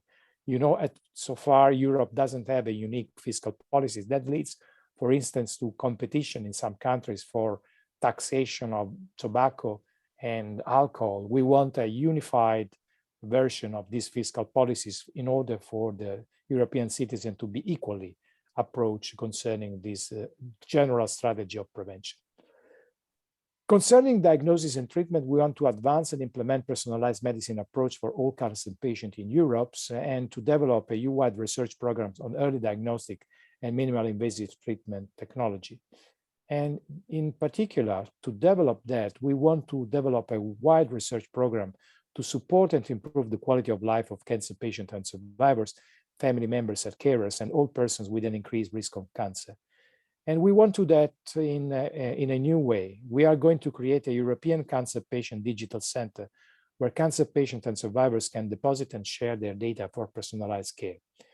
As an aftermath of the pandemic, substantial funding has been done for creating a European health space data where every single European citizen can have access and deposit the data. And in particular, this is going to be focused on cancer as a kind of paradigm for opening the door for other diseases.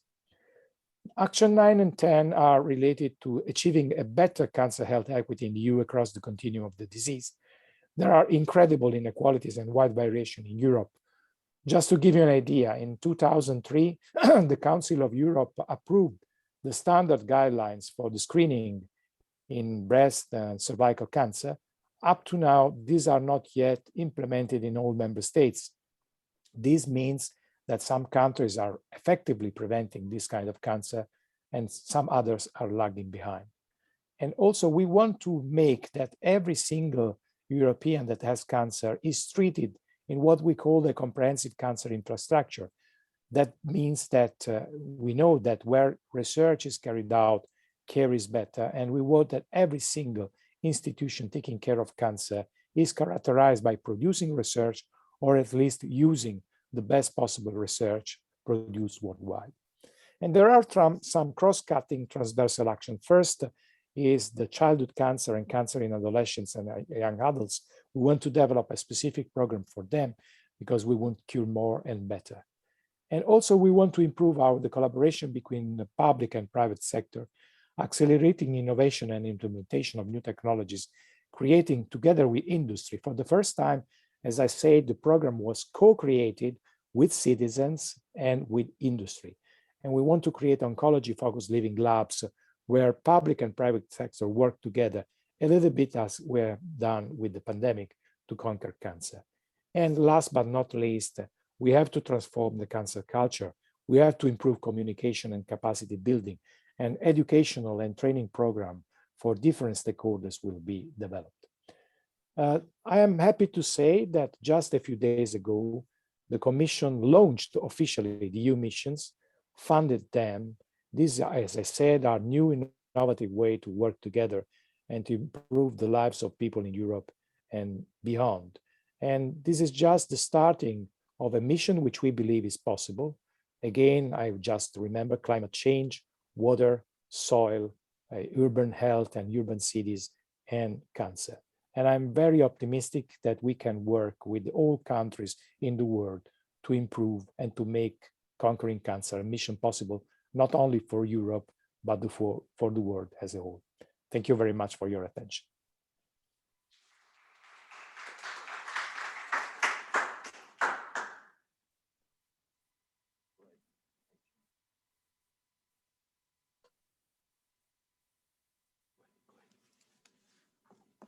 Thank you very much. Mikhail Shaffer is clinical professor of surgery at the Rutenberg Cancer Center, an attending surgeon at the Mount Sinai Hospital, New York. A graduate of the University of Chile and of the surgery residency program at Mount Sinai, he specializes in surgical oncology. Former president of the New York Cancer Society and member of the Executive Council of the New York Surgical Society, he is also a member of major surgical cancer societies, such as the American College of Surgeons and the Society of Surgical Oncology, as well as a core member of the surgery committee of the CLAGB, a major national cooperative group for clinical trials in cancer. Author of numerous scientific publications, his work has been presented at national and international conferences. His main clinical interests focus on surgery of breast tumors, malignant melanoma, and neuroendocrine tumors. Let us welcome our final speaker.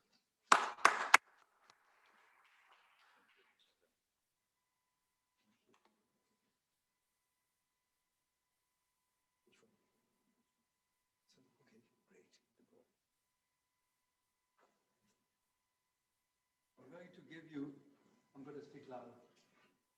I'm going to give you a glimpse of what happens. We have a problem for those who are on Zoom if we don't use the microphone. Yeah, this is on. Otherwise, use that one. No, I prefer this one. I'm going to give you a glimpse on what's happening in South America, which is quite different from what we've heard in Asia, in Africa, and in Europe.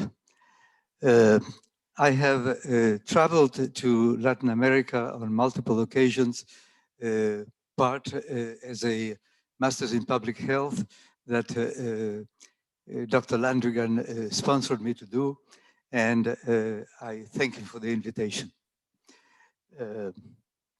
I have gone to South America, to different countries, coming originally from Chile, so there I've been several times.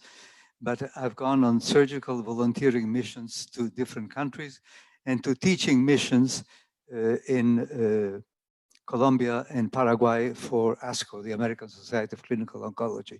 So talking to different people, I've got a glimpse, a little bit of what's happening. So we know that cancer is the second cause of death in most countries. There's 19 million cases. We heard about it already. The number is increasing more and more, particularly in low and middle income countries. Most of South America is in the either low or middle income. None of them is really as evolved as Europe or the United States. The COVID pandemic has resulted in decreases and delays in identifying new cancer cases in Latin America. The Pan American Health Organization and WHO survey in April of 2021 showed that in Latin America, cancer screening and treatment were disrupted in more than half of the countries. I have to emphasize that many of these statistics are not entirely supported by the tumor registries in the different countries. They are not totally reliable, but it gives you an idea of what's happening. So what we have again, this is not totally 100% reliable statistics, but what we see is the cancer-specific mortality in Latin America between the diagnosed cases and the death cases. The deaths are always reliable because there's national death certificates, diagnosis, and that's okay. The diagnosis is not always so clear. The only thing I want to emphasize is that in some countries, like Nicaragua, for instance, the percentage is fairly high. In Ecuador is high, Guatemala is also high, and Mexico. In Cuba, it goes way down because Cuba has a very sophisticated health system. And they have very good reliable statistics as well. In Bolivia, it is 1.09, which is iffy. In Chile is 1.12, Argentina 1.3, Colombia 1.2, and Paraguay 9.4. Now, what's happening in Latin America, the southern cone of Chile, Argentina, and Uruguay are the most economically solid of the continent. All the others are scattered. So the projected cancer cases for Latin America is an increase of 65%. These are statistics from the AARC Global Culture 2020, the PAHO, and the WHO. So these are projections. The cancer statistic for cancers in Latin America and Caribbean, again, the same sources of YARC, Global Can, and PAHO, and WHO. The incidence is 1.4 million new cases, and the mortality is 672.760 deaths. The types of frequent cancers in Latin America, like in many other places, are in men in decreasing order: prostate, colorectal, lung, stomach, and bladder, and in women, breast, cervix, colorectal, thyroid, and lung, a little bit like in most other countries. Gastric cancer is something like a big problem in South America. It's a highly lethal disease. In Chile, the incidence is 2.3 per 100,000 in men and 9 per 100,000 in women. The mortality rate is 20.8 and 8 in women. In Chile and Colombia, high incidence related to smoke-cured preserved meat, fish, and particularly the reuse of cooking oil. Because obviously the oil is expensive, and so the people, the poorer they are, the more they reuse 2 or 3 times, and they have a high concentration of nitrosamines, which is highly carcinogen, particularly for the stomach. Now also, there's a high incidence and prevalence of Helicobacter pylori in many of these countries, particularly in Chile. And I cited this sponsored by Dr. Landrigan in my thesis for the MPH. The pediatric cancers are very much related to pesticides. I think we've heard this before in some of the other presentations. There's a case control study in Costa Rica. Costa Rica, by the way, is a very stable and peaceful country. They eliminated the armed forces altogether in 1948, and they have a very low crime rate, and the highly educated class may be the highest in all of Central America. So they did a case control study showing association of pesticides in pregnant women that increased the risk of childhood leukemia. That was a well-conducted study. A similar study in Mexico and Brazil confirmed the same association. Dr. Landrigan cited it in a landmark paper named Environmental Health Perspective in 2014. The PAHO and WHO recommend national plans for cancer control in all countries of Latin America. So the primary prevention, obviously, to eliminate tobacco, not so easy. Alcohol, less easy. Diet, physical activity, vaccination, HPV, which I will show is not so easy, and hepatitis B. They recommend screening and early detection of uterine cervical cancer, like we've heard already, breast cancer, and colorectal cancer. The diagnosis and treatment involves pathology, surgery, radiation therapy, chemotherapy, and pediatric oncology, which is only available in a few scattered places throughout Latin America. The palliative treatments, obviously, services and access to comfort and pain medications are also not very reliable, present everywhere. I'll give you a few personal reflections of what I have seen throughout the years in some Latin American countries. In most Latin American countries, there is a marked inequality in income and access to care, including Chile and including Argentina, much less in Uruguay. Uruguay is maybe like the beacon of perfection. It's a tiny country that has a very good tumor registry and the national health program. So everybody's covered, and the country is tiny. So it is easy for them. It's the best country in South America. The public hospitals are inadequate. They're usually poorly staffed, and quality of cancer care is often slow and inefficient, almost everywhere. The private hospitals deliver adequate care, as good as any of the major hospitals in the United States, but a small percentage of the patients can afford these private facilities. So the majority of it, let's say, maybe up to 10% of the population at most.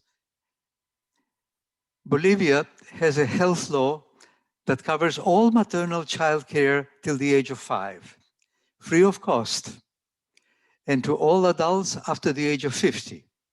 Roadside accidents and diseases between age 5 and 50 are not covered. So you can imagine there's obviously some cancers that develop after the age of 50. They are covered by the national insurance. That's far from perfect, but at least there is some kind of coverage. If something happens between the age of 5 and 50, it's on their own. In Bolivia, important number of cancers related to environmental pollution. The silver miners in the Altiplano, you know, Bolivia has a very high Andes, big cities, about 15 to 18,000 feet in, and then the flat area that goes east of the mountains. So the silver miners in the Altiplano, they go for gold, and they go in the waters and with bare hands. They don't use gloves. They take whatever they can. That water contains arsenic and sometimes some mercury. They bring it afterwards to home, and the wife takes all of the pieces of wet earth and some gold, put it on a pail on the fire. And so there's a tremendous amount of arsenic and mercury that comes out and is being aspirated by them and the children around them as well. And so they develop with a high incidence of skin, lung, and bladder cancers. In the province of Beni, that's in the Amazonian north, that's where I worked in several of the missions. It's in the flat land, way almost to the border of Brazil. I saw personally by an epidemiologist for the town of Trinidad, 3 leather factories that, by the way, they were owned by political important people, either related to the president, the prime minister, and so on. 3 leather factories that discharge all of the cleaning product of the leather, and they discharge cadmium and manganese into the liver. And there's a lot of little houses of people who are relatively poor who live distal, a little bit close to the river. They dispose the urine and the feces in the same river as well. So you can imagine that the pollution and the fish that they consume is also quite polluted. They have a high incidence of esophageal and gastric cancers in all the neighboring population, much higher than in the rest of the country. The Cancer Institute in Santa Cruz is the wealthiest city in Bolivia. that part of the southern flat land, they wanted to separate themselves from the rest of Bolivia because they essentially have enormous amount of oil and gas that they supply the rest of the country. But they have only one cancer hospital, which is private. And most patients can't afford it. I must say that the church and some voluntary organizations help the patients who can't afford it to put them on a little plane, one of those mosquito planes, to bring them to Santa Cruz, and then they get volunteers who will give some lodging to the patients while they get the consultation. They cannot be treated there because there's no money that they can afford. So the ones who come from other little towns like Trinidad or Santa Ana, where we worked and so on, they just can't do it. They do whatever they can. In Chile, since 1936, it was the first country in Latin America to establish a free healthcare program in public hospitals. It was actually the first country. It was before England and before any of the European countries that did it. And the one who created this was Salvador Allende, who was later president in the 70s. He was, at that time, health minister. The Cancer Institute, this was for the public hospitals. So everything was free. But of course, it wasn't very, very efficient. Well, 1 minute? Okay, I'll do fast. The Cancer Institute was private, but provided cancer care to indigents every afternoon, including surgery, radiation, and chemotherapy. After the military coup in '73, with Pinochet, all public hospitals were no longer financed. So they really sort of fell apart. And the excellent private hospitals for pay proliferated. During the first socialist government of Michel Bachelet, a plan for free medications was implemented for non-communicable diseases, including cancer. It was called the Plan Auge. Bring it up. And it's amazing because it works for people who can afford, people who can't afford, for hypertension, for diabetes, and for all cancer drugs without cost. In Paraguay, the Cancer Institute is public and free. However, it has limited resources and is in a rural area 2 hours away from Asunción, which is the capital. The patients really who can't afford it cannot go there. Scattered contracts with different hospitals provide cancer care, quite inadequate. Some private hospitals provide a few hours of free care.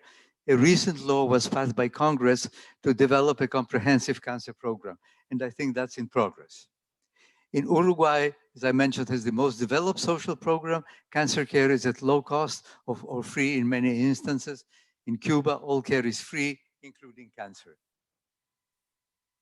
Major problems, I'm almost done, 2 more slides. There's a lack of adequate national cancer registries in most countries in Latin America, except in Uruguay. The information is incomplete. As an example, in Chile, which I know well because I come from there, there are 3 provincial cancer registries, one in Antofagasta in the north, one in Biobío in the south, and Valdivia further south.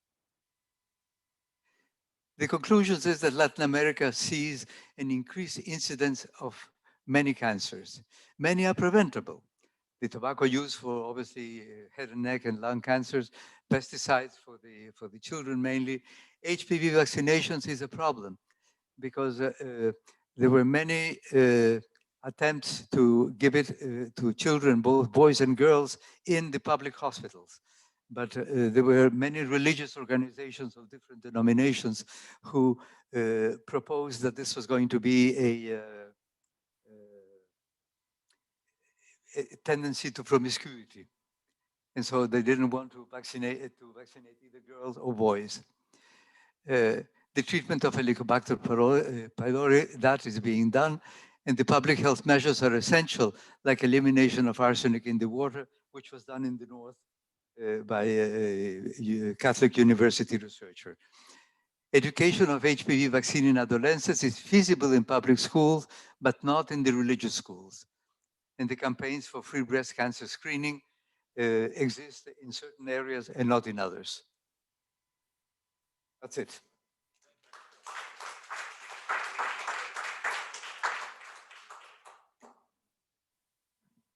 Thank you. Thank you for the excellent paper.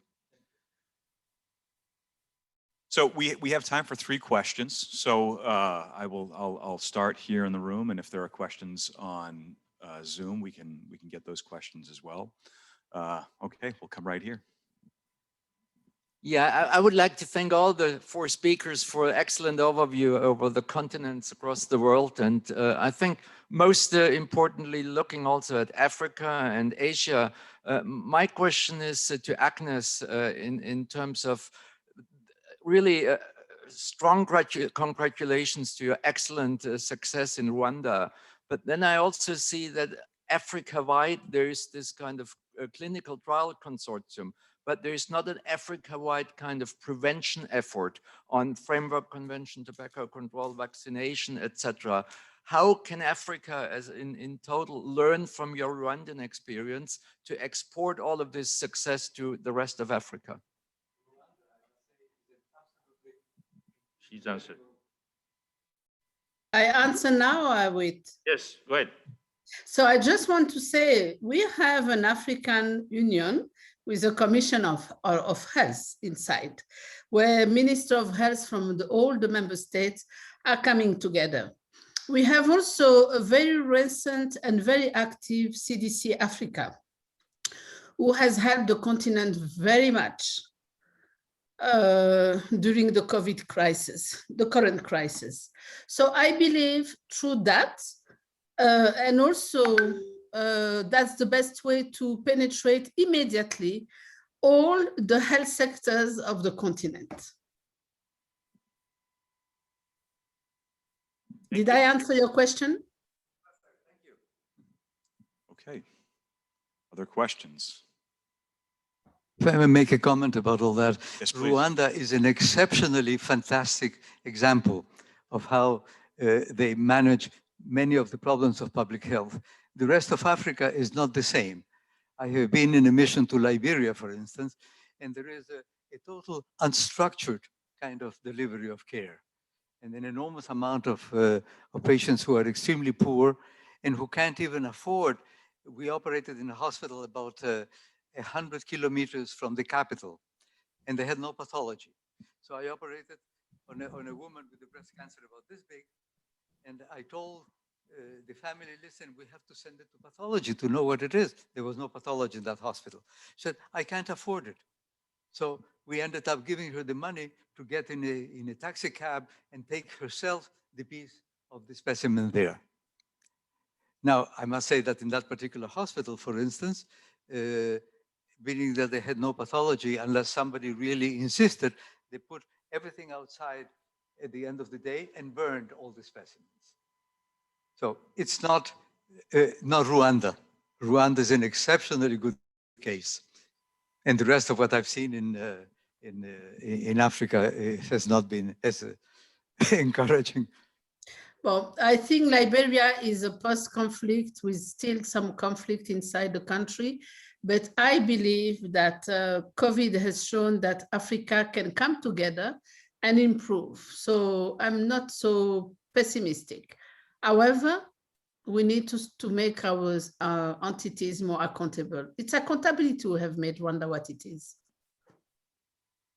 Absolutely. Other questions?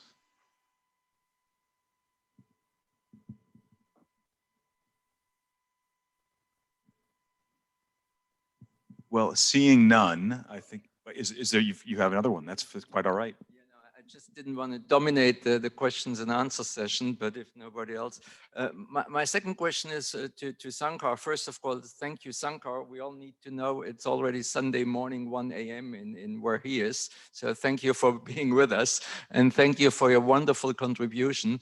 And now for Asia, and particularly India, China, what is the major hurdle of massive implementation of vaccination? Is it the cost of the vaccines? And is it the way forward that you showed us that we will have available Indian and Chinese vaccines that are less expensive? Yeah, thank you, Kurt. Now taking the first China, in China, the vaccine is perceived to be an expensive one, especially the 3 Western vaccines. But there is no local resistance as such in China for vaccinating. So I believe with the availability of Secolin in a big way, China will eventually introduce this into their health systems. But when this will happen is a question mark. People who know about the health system in China, the health system in China is not a socialized health system. It is based on payment. And there are very few services like immunization, and these are provided free, but many of the other things need to be paid, even in the government establishments. So China is working towards arriving at universal healthcare, but it will take some time. And I don't see a major problem of resistance to vaccine. In the case of India, there have been a strong anti-vaccine lobby initially, who disrupted some of the early introduction efforts in 2 major states through the health systems. And then it went into a sort of a limbo. Okay? But these things are changing now. There are 2 states which have introduced HPV vaccination, because in India, health is a state topic. So Sikkim and Punjab, Sikkim, the whole state, and Punjab, they have introduced. And we are currently anticipating 3 more states will introduce this in the next year. And then when the Serum Institute produces the HPV vaccine, they have a tradition of making vaccines more affordable. And in fact, if you see all the Hep vaccines, 2/3 of the Hep vaccines which are used in the world come from their Pune facility in Serum Institute at affordable pricing. So when that comes in, I think many of the programs will take off in many states. So initially it has been the resistance to the vaccine because of vaccine misinformation, and strong anti-vaccine lobby in India. But at the moment, the Gynecology Professional Society and everyone are very strong advocates for vaccination. So things are gradually going to change. But the remaining hurdle will be in countries like Philippines and Indonesia because of their massive geography with so many islands and things like that. But when India, Indonesia, and China introduces this, I think the global coverage of the HPV vaccination will dramatically improve.